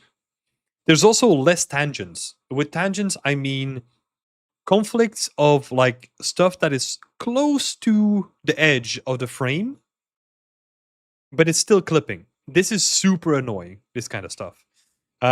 Give it some space between the frame and the object that is in the frame, right? So move this card all over or move it like a little bit more to the left or the right, but don't have it on the space where literally the bottom of the frame is coinciding with the angle of the card. Because there's a lot of this stuff happening here. Also, this is less of an issue, but it's also happening here. But that's like a slight issue with this one as well, where you kind of have like the top of this thing kind of sticking into the top of the frame. Slight stuff, but yeah, that's also a factor. Yeah, and I think it's just more impactful. We kind of see more. We kind of see more of the environment, and then also another important thing is eye level. What is very impactful, and this is somewhat understated, is that we actually can do a better job of impersonating ourselves or role playing ourselves into a scene when it's at eye level. It's much more relatable than having a floating character, and I think the first screenshot does a better job of actually putting us into a place where we're lower down on eye level. So that's like a good tip for anyone out there. That is also, by the way, and I've probably said this a bunch of times, Pacific Rim, the first one, was so well done because, well, there's a lot of weight to that statement. But I think what added a lot of credibility to that movie was because a lot of the shots are all from eye level if you start paying attention. And it subconsciously adds us more into the scene. Even the big scenes where they're fighting each other in the middle of the city, most of the time you are standing on a rooftop looking at the fight happening. Right? Very relatable for us as human beings. Whereas in the second one, oh my god, don't even get me started about the second one. We're zipping all over like freaking flies and birds and shit. Like, don't like it at all. Anyway, yeah, quick comparison there, Roku. Thank you. And yeah, good progress on this though. I like the way this is coming about. Cool stuff, man. Cool stuff. We got some other overpaints here. Next one is from Megval. Megval was basically talking or asking about a comparison between the shot that we have from last week, which is the top one, and the shot below it. If we kind of look at it, there's a couple of things that changed. A bit more foliage, lighting has slightly improved as well, and also way more flags in the scene too, right? So I think good updates going about. There's a couple of things that I kind of wanted to nitpick. With the flags, I think it could be interesting to use them as a way to lead a person through the scene. Because right now, and this is the way that I think about stuff, right? Like if you look at the flags here, for example, they kind of form like a barrier of you visually being able to move through the scene. What is probably a better way to do this is if we actually have like a line that kind of takes us through the scene by taking us all the way into the back of the scene somehow, right? Something like that is probably going to be helpful for enhancing the depth of the scene at the same time. And currently it kind of also feels a little bit random with the flags. But I do love the additions of like all the bits of foliage here. Be careful that it just doesn't turn into like chaos, just chaos of like random bits of foliage. We also see like a bunch of saplings and all that kind of stuff into the mix as well. Usually, at this height, trees don't tend to grow all that much anymore, right? So take that into account, and maybe be conscious about the fact that we're trying to add saplings into a region where you probably wouldn't see a lot of saplings anymore. Something to take into account. Um, yeah, and there's also this thing actually here. You can make a lot of improvements on the ground material here. I think it just feels off when it comes to the roughness response, right? Especially the dirt and the stones between them. I don't know. There's some weird sort of stuff going on where it doesn't really read accurately like it is dirt. I don't know. I get the feeling that the values of this texture are not close to being correct at this point. So that's also one thing that I kind of wanted to point out. But I will say, great job on the updates. I like the way that this is going. And I would say keep it up, man. Keep up the good stuff.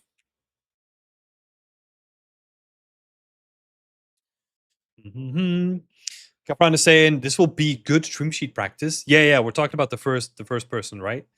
Yeah, it will be. Surprisingly so, maybe.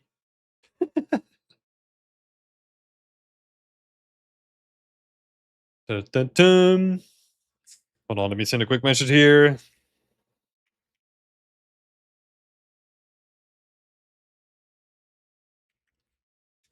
There we go. All right, next person up is Will. Will, who has been a long lost community member, has returned to the pack. So good to see you again, Will. Let me see. What can I help you with this week? Where are you in the list here? Da-da-da-da. Hey, there we go. I hope not too far from the end of the scene. It would be amazing to gather some feedback. As much feedback as possible. Be as nitpicky as you want. Okay. So it's just like some general kind of feedback, right?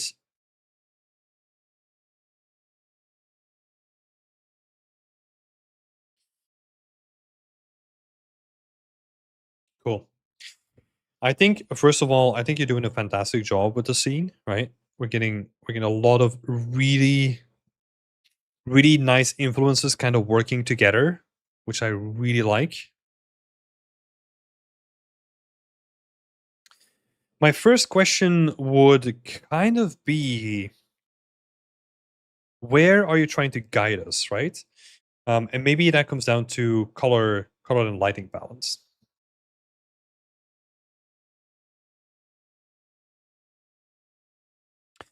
I think a lot of the values might be washed out as well.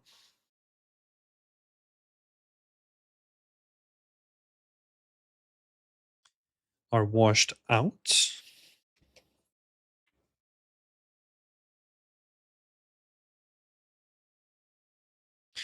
And also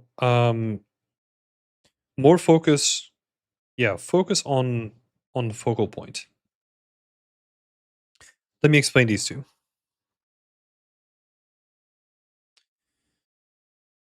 Right now we're getting a lot of strong lights here, but I do also feel that there's like a lot of distraction kind of happening here. The background is taking away a lot of stuff too.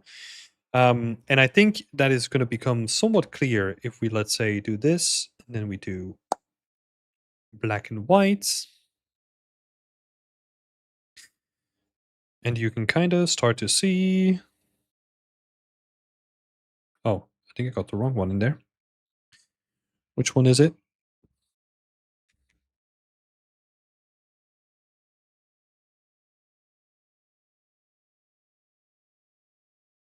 Hold on. Yeah, there we go.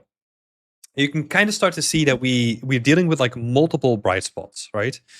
Especially this spot seems to be like pretty bright. So that would be like an area to kind of be mindful of. Also, there's a lot of like contrast happening up here as well. So that's like another area where we're getting slight distractions from. There's different solutions for like both of these situations, right? Like for example, for the first one, that is probably something where you could maybe try and fixing it in the material. With the second one, you probably want to add like I don't know, move the mountains about a little bit, or like move them in a way so that it kind of makes a little bit less contrast between certain areas, right? Because especially we have like a dark area here, and then it immediately goes to a lighter area. That contrast between those two elements doesn't help with this case, right? So that's one thing to try and fix a little bit. And we got like a bunch of other good comments from people in the chat as well. A lot of good comments. Yeah, a lot of people sharing like amazing feedback already. What's a good baseline brightness to avoid having most of the image being too bright or too dark? There's no rule around this. It's a good question, right? But like there's no set rule around this. A lot of it is going to be subjective, right? Because if you're working in, let's say, a sci-fi laboratory, your base value is going to be pretty light, right? If you're working in a dark cave, your base value is going to be pretty dark. What I would tend to focus on a bit more is just a general contrast of the scene. So that the contrast is in the correct places and that the highlights are in the correct places, right? That's usually a good way to kind of figure out, like, okay, where's my attention going to? Where's my focal point going to be? That is more important than anything else we're going to be doing. And this is also where like your personal taste kind of comes in, right? Because if we're looking at sort of the value structure, I think something like this already helps in directing the attention, right? And then if we go a step further and say, okay, now I'm gonna rasterize this, and then we're gonna do, we're gonna push all this stuff down in terms of like values. Maybe not as much, right? Because we kind of want to capture like a little bit of those highlights. I should have saved before I did the edits, right? You can kind of see that, like, with those small changes, of course, it's way easier to do with this in like Photoshop, but you can kind of see that we're being very careful with like how we direct the attention here, right? Because as soon as we have a couple of areas that are competing, right, and we're going to talk about this more with other people today, as soon as we have something that competes in terms of like its value structure, right? So let me actually do this real quick. So do the same thing here. Black and white on this guy.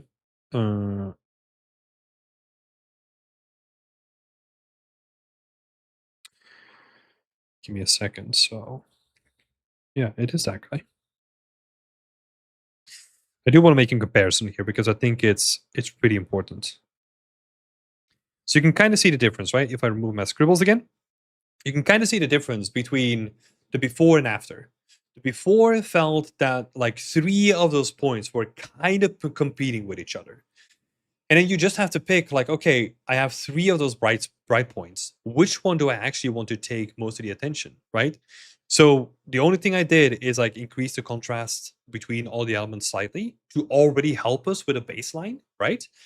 And then also after that, I was specific with the 2 areas that I didn't want my eye to go to, and I just reduced some of the intensity of the brightness, right?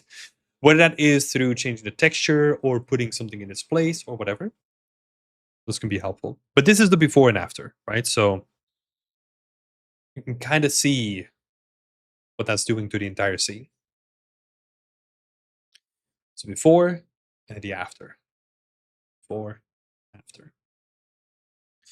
And it immediately helps with where we need to put our eyeball, right? Cool. So I think that's a good enough showcase because other people were very kind of sharing like more in-depth like feedback on the materials and blending and all that kind of stuff. So I think yeah, there's enough to go around already. Um, but yeah, again, Will, this is looking awesome. You know, I'm really happy to have you back. I think you're freaking doing awesome work. So I'm excited to see this coming together, man. It's going to be really cool. So keep up the great work. I think this is also a good moment to jump into another person. Let me remind myself. So I think it was Plamen. No, it's not Plamen. It's not Jonas. Wait, who are we talking to? Generius. Yeah. So we can kind of see the same thing. This is also a good visual indicator of the main question here is basically like, hey, my scene feels overwhelming, you know? Overwhelming in the sense that there is so much for us to be looking at, right? Because you can even see that here, right? Like you have a lot of these areas that are all asking you, like, hey, look at me. Look at me. Come on, give me some attention. What we need to do is we are the director of where another person is going to put their attention, right? And that's where you can kind of change it to whatever you want, right? In this scene, you have a couple of like really interesting points. You just need to pick one. Pick one or two, right? But it can't be like five of them. That's too confusing. So here's an example of one area, right? You have like a lot of really cool computers. You have like the area coming in. The rest of it can be pretty dark, and then you have the focus on like the surveillance area, right? That's one iteration. Or you can do something like this, right? Where the focus is less on like you coming in, and that's more a darker area, and the focus is more on the back with like a weapon rack, right? So here's actually like a good visual showcase of how you can direct someone's attention to a certain part of the scene by just using lighting to kind of indicate where they need to look, right? But that means that in general, it's a bad thing to always have all your areas being evenly lit because that splits the attention. We need to be very careful with how we manage the attention. So we I often call it like the lighting hierarchy, right? You have your brightest point, which is your primary target. You have your secondary point, which is like supporting elements and all that kind of stuff. And then maybe you have like a tertiary area where that's kind of like lit up as well. But they can't be equal in their hierarchy. You need to have they can't be equal in their intensity. You need to have a hierarchy. So yeah, same thing is happening here, you know. And I give you a couple of examples with how you can kind of switch it up, you know. But where you put the focus, that's on to you.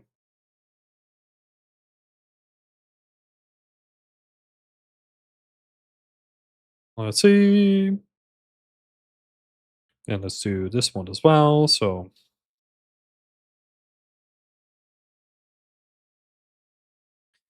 a couple of examples here, and then we'll do this one as well next to it. So we've got the base. Let me see. Let me see if I can make my OCD happy.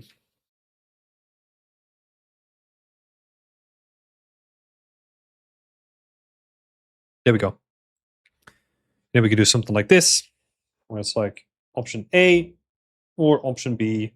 Up to you to decide where you want to direct the person's attention. You know. Cool. So yeah, that's another good example here. So I have to sacrifice some spots for better composition. Yeah, you will. Because here's the thing: what you're trying to do now with the way that you're lighting it is like, oh guys, I spent so much time on all this stuff, so I'm gonna sacrifice the scene so that you can look at all the beautiful props that I've made, right? Not a good idea. What you could do is you could build in your hierarchy and say like, hey, this is the most important spot in the scene, and then you maybe have like secondary lights in other areas, right?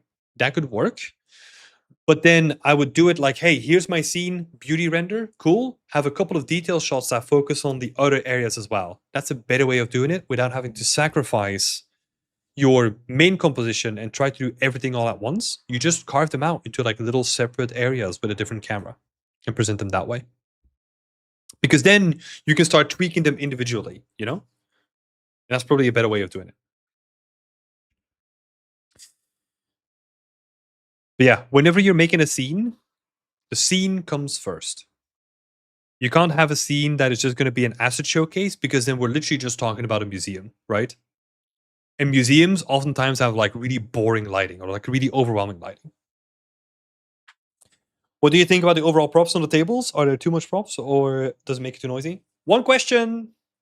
One question only. Illegal. You're going to the back of the bench, back of the class. I cannot have this. Thanks for the feedback, Tim. I just rewatched it. Hey, thank you for the update as well, McFell. It's good to see it. It's good to see it. Cool. We are moving on. Hello, Lily. Oh, do you want to go first? Yeah, we kind of didn't do the hands raising thing today, right? So let's have a look at your work first, Lily. You wanted to add more props to the scene. And I think this is going to be like very quick feedback, but I don't think there's a need to add more props, honestly. Oh, thanks all for raising your hand. Sorry for not calling it out in the beginning. But I don't think there's any need to add more props to the scene. Because I think you have like a beautiful collection of props. And also, I think what is going to be pretty interesting is that once we start adding the terrain textures and you're going to add like little bits of grass and little bits of moss and like all that kind of stuff, like all that little bit of set dressing, we're going to have to fill the rest of the scene up with just like generic set dressing foliage elements anyway, right? So right now the scene might look pretty sparse, but once you imagine like all those the overgrowth coming in, we're actually going to add like a lot of density to the scene already. So I don't think you need to add anything more, honestly. I think what could be interesting is if you want to add more, I would add more instances of things, right? Man, I was so locked in for the hand thing when I was still at my PC. Sorry, Jonas. I'll call it out next time. But yeah, like just to cap this thing off, like I think it could be better to just reuse, like let's say the television and then just turn it on its head, and then maybe we only see the back or something, just use the same thing, give it a different color, and then that's a cheap way of adding more props, right? But I wouldn't worry about that now. I would do that at the end stages.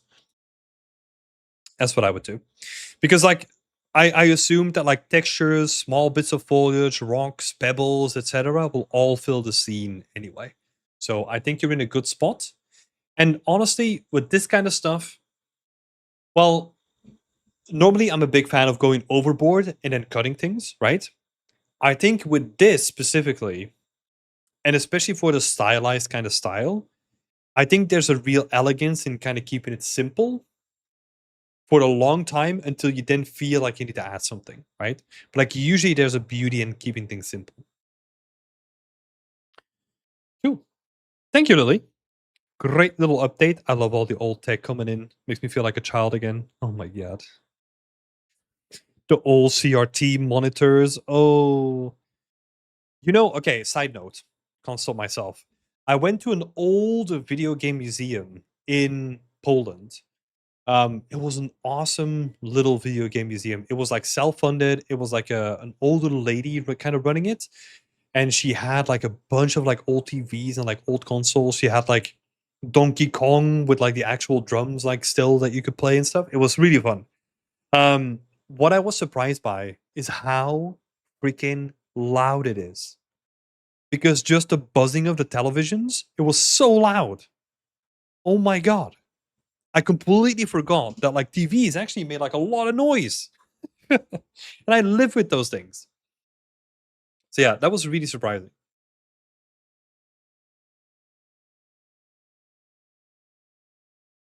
But yeah. Yeah, that was really interesting. It was so cute. It was really cute as well. So I can God, what was it called? I need to look this up now because I kind of want to send people there. If you're ever in I think it was Wroclaw or Wroclaw that we went. It's the Wroclaw Museum of Games and Computers, I think. Let me see. Is this true? Where is it? Yeah. I'll send the link in the chat as well if you want to check it out. If you're ever in Poland, It's a small little thing. Don't expect too much, but I think the collection that they have, I mean, honestly, like they have like an awesome collection of stuff. Honestly. Have like a bunch of really cool stuff. So it's cool. So hey, if you ever happen to be in the area, go there. Okay, thank you, Lily. Thank you for sharing your work. And then we had some hands raised. So Moment was next. Where are you? It's gonna be a short one, man. It's gonna be a short one. You. So the basic question, I kind of distilled it for you, right? I hope you don't mind. But you are basically asking like, how much effort should I put in like a laundry wire? Because you had like all these references and all these images to kind of support like, oh, if I want to make it like really realistic and all that kind of stuff, right? And I do have to say I commend the effort. I think that's awesome. I will say that sometimes there's a balancing act that needs to happen, right? Whenever you're talking about something in your scene that literally takes up like like this amount of space, it's okay. It's okay to just, I don't know, kind of make do with what you already have, right? So I was literally like, hey, you have like an air conditioning here. I would honestly just like take the ropes that you already have, kind of string it around so that you can almost feel like someone just wrapped it around the AC. You can kind of have like a wire dangling from it, and then you just connect it with like all the wires from your laundry. That's it. That's it. And I would do that on the other side as well. Just honestly look at the closest available thing that you can just latch this thing onto, and just you could almost just do like, hey, there's like a wooden beam kind of sticking out, right? So let's say there's like a wooden beam and you have like your wire kind of coming in like this. The only thing you need to do really is just like take a rope and just like add it around like the wooden beam. And maybe you could have like, I don't know, something like this going on. You cross the beams a little bit. That's it. Let me make it a little bit clearer. Tonk, tonk. And it's a 5-minute job. You just take like a rope that's on a trim sheet, you just wrap it around the thingy, you just put it in the scene, and then you're done. You're done. Just as an example. You can enjoy my little really informative overpaint here. Would it still make sense in like how they get the clothes on and off? Or do I not think to overthink that? Nah. I can tell you. How would I say this? You can kind of look at this from like two ways, right? If someone is looking at this scene and the reason why they don't like it is because you didn't think about like how they're gonna get the clothes off like the clothing rail, you got bigger fish to fry, man. Like honestly, like I'm trying to tell a bigger story here. Like come on. I think that's the way that I would think about this. Go and look at like any game out there. You go and scrutinize them on their clothing lines, and you're gonna see some horrors out there. I can guarantee it. Pretend they have a flying witch getting the clothes off and on. Yeah, yeah, yeah. Oh my god, yeah. Add like a witch in the background. She's just like on her broom. She's just like flying on her broom in the back. Whee! Do that.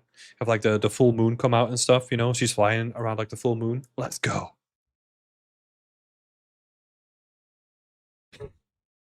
No, but I mean, look, I do really commend like your attention to like a genuine attention to detail, right?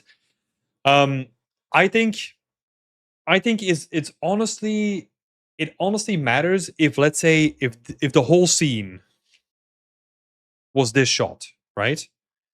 Then I want to see that detail, because that is all we can focus on, right? And it's almost like the focal point of the scene. But yeah. I was gonna go so far and lower the wire where it meets the wall, so it's more at human reach, but I don't know. Nah, don't. It's not gonna make a difference in the scene. That's the thing. Like we can. Oh, in the meantime, I have a question for you. When are you gonna post this? When are you gonna post this as like a finished thing? And you can give me that answer for it. But what I was gonna say is there's always a balancing act between like okay, what can I do that moves the needle in terms of visuals on an environment, right? And a lot of the stuff that we think could be nice honestly doesn't even move the needle, right? If you are thinking about, like, let's say, I don't know, I want to change the fountain because I have like a really cool design that's going to be more appropriate to the story, I would say, like, okay, that would be something to consider because the fountain is literally in the focus shot on your main shot, right? It is the hero prop. So that might be something to consider. Um, but a clothing wire hanging up in the air, where honestly, for the most part, we're not even seeing the connections to the wall, right? With breakdowns, I feel the middle of August at this point, low key. Okay. So the reason why I'm asking this question, right, is because I feel like if you're worried about these kind of changes, I feel like you're too lax with your timeline, if that makes sense. Right? I think you could honestly get all the stuff that you still want to do done next week, start working on your breakdowns like the week after, and then just have it posted, Because I get the sense that you're, and not that that's a bad thing necessarily, right? But there's a balancing act that happens, right? At a certain point, you just have to be like, hey, look, it's done. It's done. I'm gonna stop tweaking this. I'm gonna stop thinking about like all the small details, like it's just done, and I'm gonna apply all the things in the next project, right? There has to be that balancing act. Um, yeah. That's why I was asking the question. So yeah, I wouldn't worry about too much about like the small details. Think about things that move the needle when it comes to creating your environment. Yeah. I'm kind of taking it slow to not burn out, but definitely still in the mindset of how to keep pushing. Don't those two sound very counterproductive to each other? No? Yeah, I guess you're like kind of going very slow at a chill pace and you're just like tweaking things. I yeah, I think it can lead to just like this very very strange moment where it's honestly better to just, well, I guess my opinion, right? Like this is where I attach my opinion to things. It might honestly be better to just do like a final push, do all the tweaks that you want to do in the final week. And instead of you having your eventual deadline in the middle of August, what if you just take a break for like a couple of weeks and then start your new project in the middle of August, right?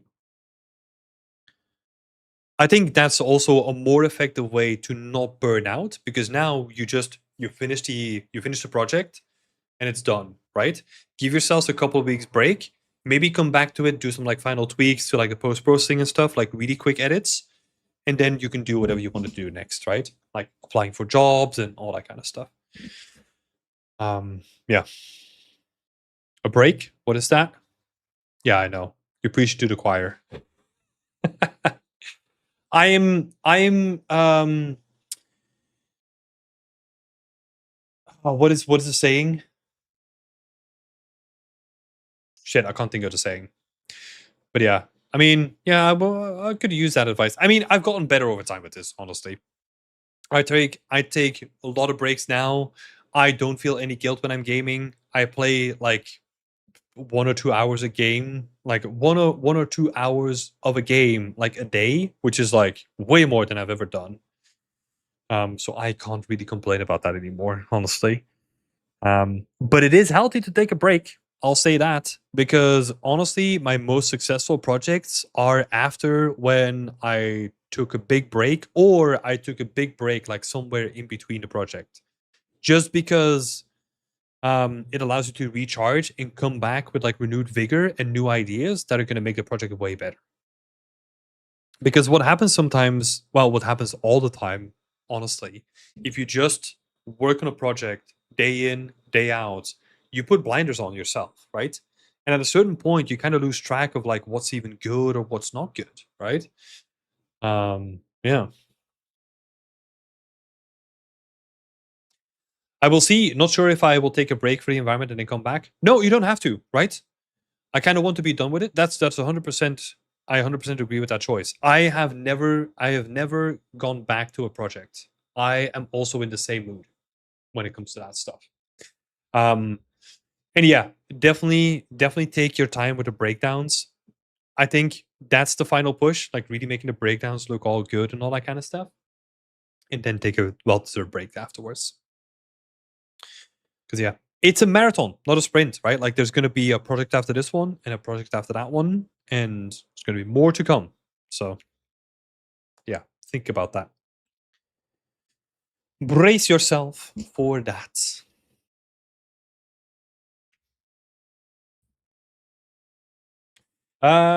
Let's see. Who do we have next? Jonas. Jonas was next. Thanks, Tim. No worries. No worries. I know that sometimes, I mean, the question might have been like, I don't know, trappy kind of behavior. You know, I kind of put like a trap for you out there. But I think some of that stuff is like, you know, I would rather be open about like what I think is going on and kind of have said it out loud and be open about it than, you know, not have said it at all. So yeah, hopefully that's helpful. Appreciate your honesty. Yeah. And you're doing good work, man. You're doing good work. Like you made a beautiful scene. I think now is just literally what I would do, what I would recommend in your position. Make a list. Make a to-do list. If you can't add anything to the to-do list, right? Like you have to be strict with yourself. So take a couple of hours, make a to-do list of everything you want to do. Anything that's on there, you're gonna do. Anything that's not on there, it's forgotten. You know, like don't do that anymore. It's just a nice way to kind of cut you off from your own projects. Because sometimes we all need it. Jack, oh no, we're gonna do Jonas first. Sorry. You raise your hands. I didn't do an overpaint prep for this yet, so let's have a look. What was your question? Probably won't make it to the stream. No! Never mind, I'm gonna make it. Okay. Let's see. Any area needs special attention, or do I just need to keep chugging along?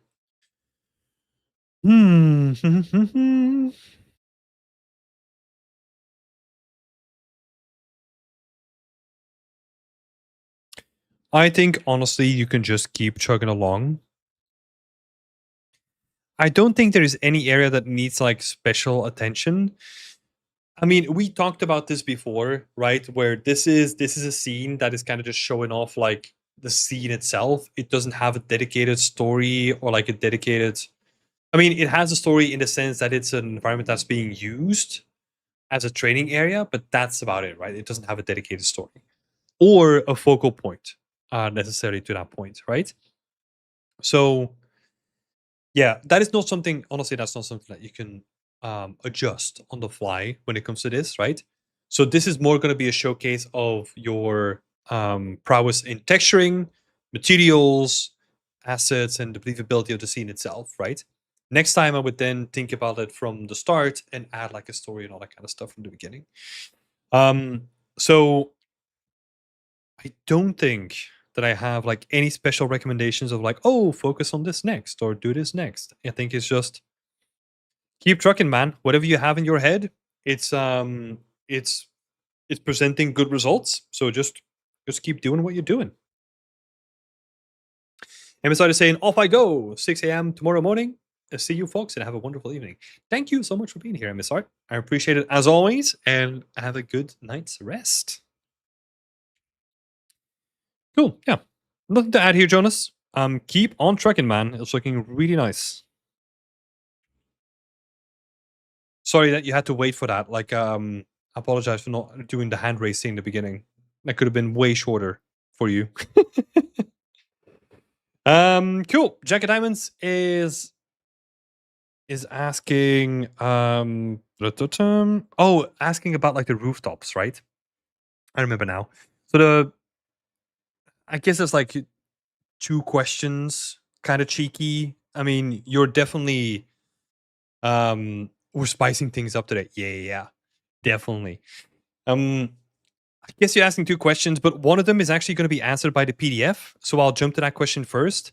You were asking about like how to create roofs, right?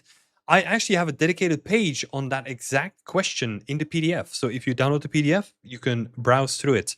I was actually going to show the page, and then I realized that the website is broken. So there is more work for me to be done because for some reason it doesn't work anymore. So apologies for that. We'll get that fixed. Well, I'll get that fixed like pretty soon. And hopefully you can browse the PDF on the site as well with like filters and stuff. But to give you a quick recap, usually it's a combination of a tileable for the center with parallax occlusion mapping with POM. Really easy to set up. It sounds dangerous. It sounds like a fierce animal or something like that, but it's not. Really simple to set up. And then individual roof tiles on the edge of the silhouette. So these are like individual slate tiles that you can then place individually along the sides. You'll see this in a lot of games. Kingdom Come Deliverance 2 does this, even in the first one, I think. In the first one, they kind of did it differently. But yeah, I think that's also in Crimson Desert. They kind of use a similar technique. So very common technique that we're going to be using here. And then if you want to spice it up, you can literally add like the occasional like tile sections.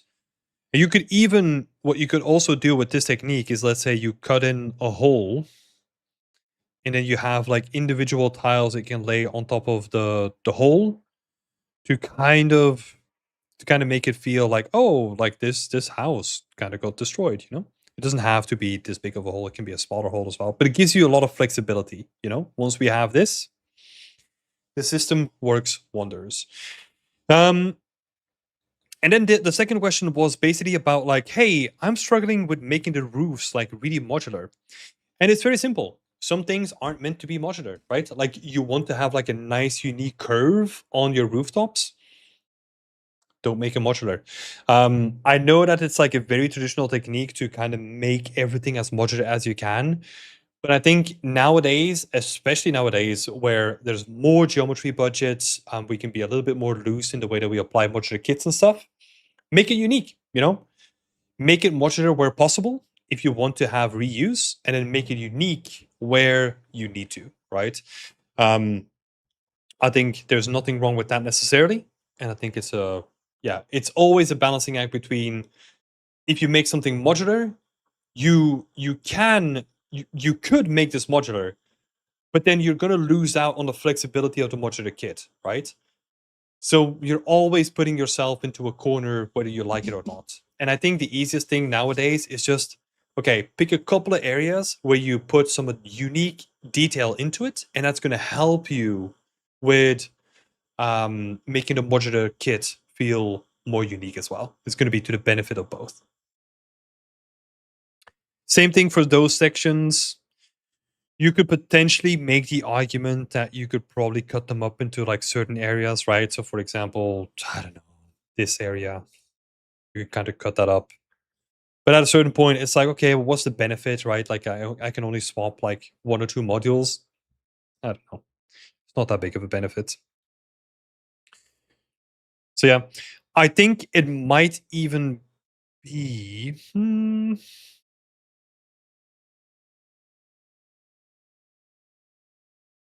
For modularity's sake, I don't know how you want to, how you're building this exactly, right? But if this kit, if this item, right, can only be used with that roof, then it might make sense to combine them regardless. Might make sense. Unless you're doing something where like one area is open, one area is closed, and I rotate the building and all that kind of stuff. I don't know. It kind of depends on how you use it, but that might be something to consider. But that's about it. Yeah. Good stuff, Jacket Diamonds. Good stuff. Really cool to see this progressing along. Right, 4 more people. Let's have a look at what we're going to be looking at next. Next one is for Plamen By. Thank you so much for submitting your work again, Plamen. I think it's been a while since I've seen your work in here. The main question here is the story compelling? So I took a snippet from your story that you posted, right? And the story is, I've been thinking about doing a cutoff celebration type of thing. Scatter props, maybe some signs of struggle, broken chairs, broken wagon, etc. Right? I'll tell you one thing. That doesn't sound like a story. That sounds like a bunch of just like random stuff where you're like, well, I don't know what I'm kind of doing, so I'm kind of just like putting the festival, I guess, with like broken stuff, I guess, right? Try to be precise with this stuff. If it's too vague, what is going to happen is that the story that you build, you should be able to use it as an anchor for the creations of your props and the environment, right? If you come up with a vague story, your props are going to be vague and you're going to lose track of what you wanted to build in the first place, right? So I would say you want to do something around like a celebration, right? What kind of celebration? Is it the Festival of Color, right? Like in India, I think that's like a big national holiday where they go out and they throw, it's not paint, but they throw like powdered colored dust in the air and like becomes like a whole celebration of color, right? Or is it more like Oktoberfest, Germany, where everyone's getting like freaking drunk because they had too much beer, kind of thing, right? Think about what kind of a celebration it is and try to make it somewhat interesting or personal, you know? Like think about like the sort of signage that you can use, think about the people that would show up for something like that. Try to like really ground it in something that you can use as a foundation for the scene, right? And then same thing with like, okay, it kind of feels like the second part where you say like, hey, scattered props, maybe signs of struggle, all that kind of stuff. It kind of feels that you had to do that because the first part of your story was really boring, right? I would say I think there's something interesting in here, like a contrast between like, oh my god, everyone's really happy, and then it got broken up because like police came in and they broke it up like a riot or something, right? That right? I would say it doesn't need it. It could literally just be, hey, we had a load of fun. This is just like a cozy, cute location, and the celebration just ended naturally, right? That could also be the case. If you want to do signs of struggle, you have to think about like the impact of, or like the reason why they came in to completely just barge in on that celebration that you're trying to build, right? If it is like Oktoberfest, let's take that as an example. It could be because people are just like way too drunk. They started smashing stuff up, and maybe like a part of the building even got like vandalized from the festival, right? And that's why were calling in the police, for example. That could be a story that we can build visuals around, right? But just think about that. Don't make it too vague. Don't make it random. Be precise. Be picky, and try to be somewhat personal as well as you can, right?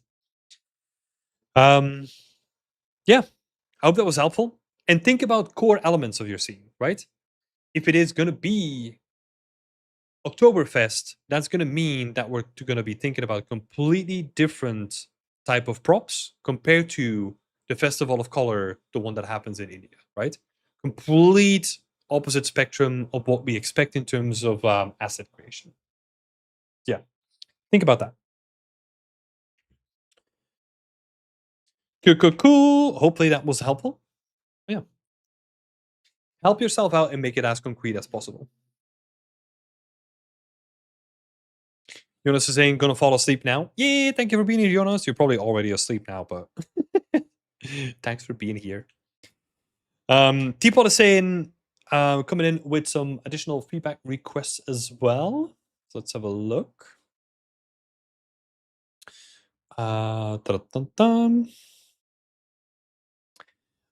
Okay, that makes sense. I'll try to think about a specific festival and try to integrate it. Yeah. Yeah, and pick something that could also be related to the area that it's in, right? Oftentimes, what is very interesting is that local rural towns, because this is based on an actual location, right? They might have like local festivities that you can kind of lean into and kind of make it more culturally intertwined with each other. Yeah, something to think about. Thanks, Tim. No worries. No worries. And best of luck with crafting the story. So Teapot is saying, my whip whip Whip Wednesday question is how can I push this further and make everything gel together better? Okay. If we're talking about getting everything to gel better, that means to me that we are lacking consistency overall, right? That consistency can come from like a lot of different places.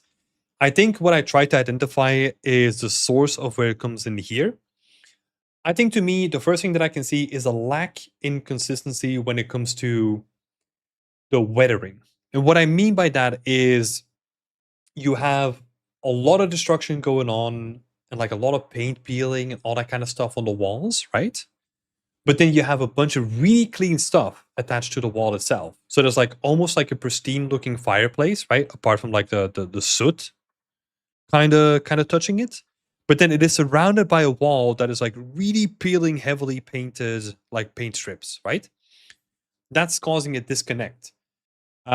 It's almost like this little graph here, right? A simple indication. Like your wall is over here on the spectrum, and then your fireplace is kind of over here. And this gap is basically where the inconsistency you're seeing is kind of coming from. You can base that on the consistency in the weathering, but I think it's also just like the texturing itself, right? Like new versus old or clean versus damage. Those are things to think about and try to push them more into this to a similar spectrum of where they are. The next thing could also be if you have something that is like really on like the older spectrum, we're gonna see more texture blending as well. So the older something gets, the more texture blending we're gonna see, which means dust in the corners, damage on the edges, like all those things that happen over time just because it is such an old environment are going to be more visible when it comes to that, right?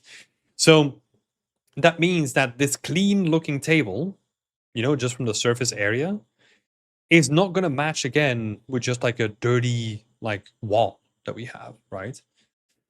So yeah, I would really think about like the consistency of the whole scene.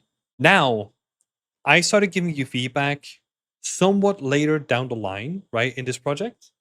Especially, and we never really focused on the texturing, right, because we were so focused on the story. I would say that this is probably going to be a lot of work. I would probably implement that in the next scene rather than try to do that in the current scene. That's what I would. That's what I would think. So yeah, but it's definitely something to think about, and we need to focus on that consistency. To kind of blend everything together and kind of give it a consistency touch. Yeah, I think that's the main thing that I would look at. The texture blending you can still implement, right? But yeah, the consistency, that's going to be a bit more work and a bit more time spent if you want to still do that. Cool. Did I do overpaints here? Nope. Missed those two overpaints. So the second to last person for today is Kurt. Kurt is working on a project called the Mushroom Man. Let's go. Maybe some general impression or art direction on the scene as it is would be nice. We'd wait on the foliage for this week's Whip Wednesday. Right. Okay. Let me grab the reference here. I think one immediate thing that I would say is foliage especially, right? Everything is just spheres. I would try to break it up a little bit and kind of give more organic shapes to the scene because right now it kind of feels like we're just talking about like a bunch of spheres in the scene. Um and I think it could be nicer if we break up some of the shapes. Um because here's the thing. How should I say this?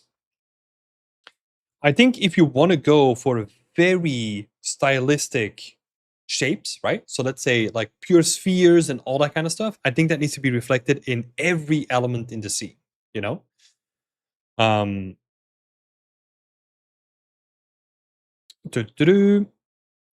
Zedeman is saying, is this from the same guy who was making a tree house in the previous stream? Yes, it is. Yes, it is. Good spot. So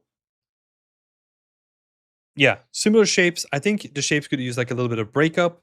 What I would say is it can be a deliberate thing, but then it needs to be consistent across the board, right? Like using those like very stylistic. It's almost like you're going to like Mario Candyland or something like that, right? Where all the shapes are deliberately like very simple or something like that, right? That can be like deliberate style choice. But I think if you're trying to go for this concept, right?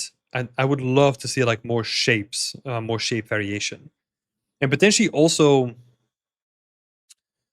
Oh, yeah, what I do like is like the separation between the layers. It's very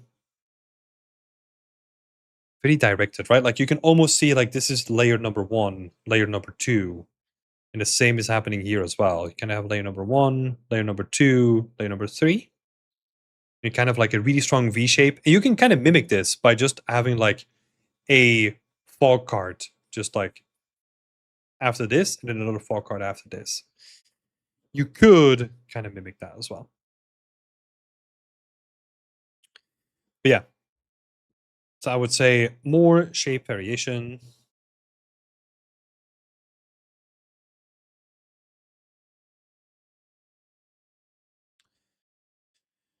You kind of have like the waterfall in the background. I can kind of see now this is like massively below texel density, right? Like the rock in the back. But you're gonna say that you're gonna do like a proper thing for it in the end anyway. So that's good. So we'll just add like a warning sign for like texel density here.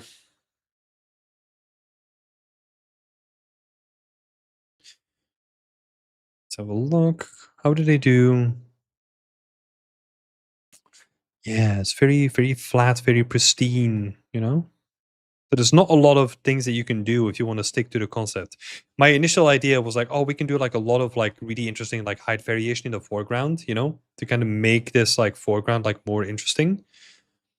But then we're kind of deviating away from the concept, right? So we'll what is I need that V shape though. Yeah. I think the V shape is pretty good, right? Like it's very deliberate. It's very exaggerated as well. Like the trees literally come up like sprouting as like a central V shape. But what is your idea behind this? Maybe I should read before I ask this question. But I'm wondering if you want to replicate the concept or if you want to do your own spin that is based on the concept, right? Like, are we sticking closely by it, or what is the? Oh, I guess you're trying to stick to the concept this time around. That's what you said in your first post. Does that also count for the art direction as well? I just wanted to stick close to it. No, you did say, but I mean, just to confirm, it's always good, right? So if you're trying to stick closely to the concept, then something to look at is definitely like your heavy use of shadows, right? And we're gonna have to do some like clever trickery with either your skylight, right? So add a skylight in the scene and probably want to crank it up a little bit more.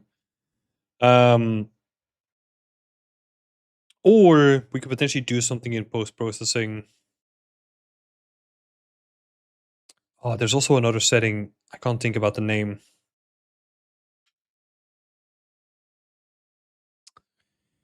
Shit, it's in post processing. God, I can't remember it. But there's literally a slider that is like 0 or 1, I think, if I remember correctly. And it's basically it would basically be the difference between like taking a raw picture and like a JPEG picture. It would basically do some like automatic color calibration already. And I think if you turn that off or like turn it to like 0.5, you get like more of this washed out, like uniform kind of look. Yeah. Currently, I fake those light stripes in the grass with directional lights and controlling the cones. Yeah, that could also be a good way. You could also use a directional light and then just put like blockers in the way. Like just have like large cubes in the sky and it gives you like a way to control like the shape of the light. That's also another way to do this. Um but yeah, I mean your way of doing it is also not that bad, right? So yeah, watch out for the shadows, watch out for these highlights as well. You have stronger highlights coming up here. And they kind of wash out the values of especially the middle, yeah, the middle section of the trees here. I don't know if that's a combination with like the base color and the light, or if it's just coming from the light itself, but that would be something to check. Specifically this area. Kind of feels like washed out in terms of colors. So yeah, a couple of things to work on. Disregard like the terrain changes then. Um what I what I will say though is I would definitely try and add like more variation in the grass. The terrain can be flat, but I would see what you can do with more grass variation in terms of density, scale. Yeah, density and scale probably going to be good ones for you because that allows you to have like little clusters that are just like little bits of like taller grass, and then you have like areas that are going to be like lower grass, and it kind of creates like a lot of it creates more interest rather than just having like grassland that is literally just one flat piece of grass almost, right? So yeah, I think the most important thing is probably gonna be like how you're gonna replicate like this feeling, right? Dark, medium, light in the back, and be very deliberate with how are you gonna use that. Using RVTN is based on the very green ground texture. I can maybe add some colors to that. No, not necessarily. I think if you're gonna vary up like the scale of the grass, like that's already gonna help a lot already. Like I don't really mind just the uniformity of the color, right? Because that is also what the concept kind of demands, right? We're gonna go for a little bit more of a uniform kind of look. But then we can still vary it up in kind of shapes, right? And add a little bit more contrast to the whole thing. Yeah. Interesting. So that's already like a couple of notes to get working on. I would say best of luck in that. It's gonna be an interesting exercise to try and replicate what is happening here to 3D, right? A lot of that is gonna come from post processing and lighting and all that kind of stuff, and being very deliberate with like um where you put certain elements, right? For example, if we look at top down, right, you have like your first row of well, the way that I would do it is like you have your first row of trees, your second row of trees, and your third row of trees, and within each of those rows is going to be a fog cart, which is going to act as like a separation between those elements, right? That's how I would try to achieve this look, and it gives you a lot of control as well. We'll have to be careful what that's going to do with the tower because the tower seems like pretty visible, but yeah, with proper placement, we can probably figure something like that out. But yeah, four cards. There you go. Couple of tips, couple of tricks. Yeah, something to work with. Great tip. Yeah. Thank you, and thank you for posting the work card. Best of luck with it.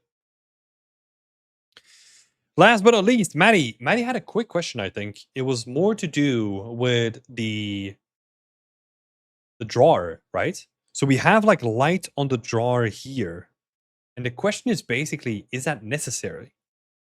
I think there was also like a better way to showcase. So here is going to remove those. We don't need them. We're going to do something like this, right? And then chunk, do that. Right, so something like that. Looking at this now, Maddie, it's kind of looking weird that you have like a lot of light here. It's not necessarily that I mind it. What I would recommend is what I do like is that we're getting a little bit of fill, right? So I would say keep the lights, but we're gonna make a couple of adjustments. What I would do is I would increase the soft radius of the light. That is gonna help us in creating like a less of a highlight, you know, because we can kind of see the highlight coming here. If we increase the radius, it's basically going to spread out the intensity of that light. So that's the first thing to do. We're going to turn off shadow casting, second thing to do. So minus shadow casting.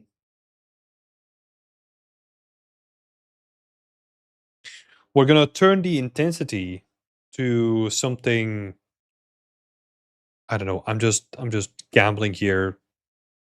Let's say 20% of what it is now, 20% intensity. And we're going to increase the radius of it as well.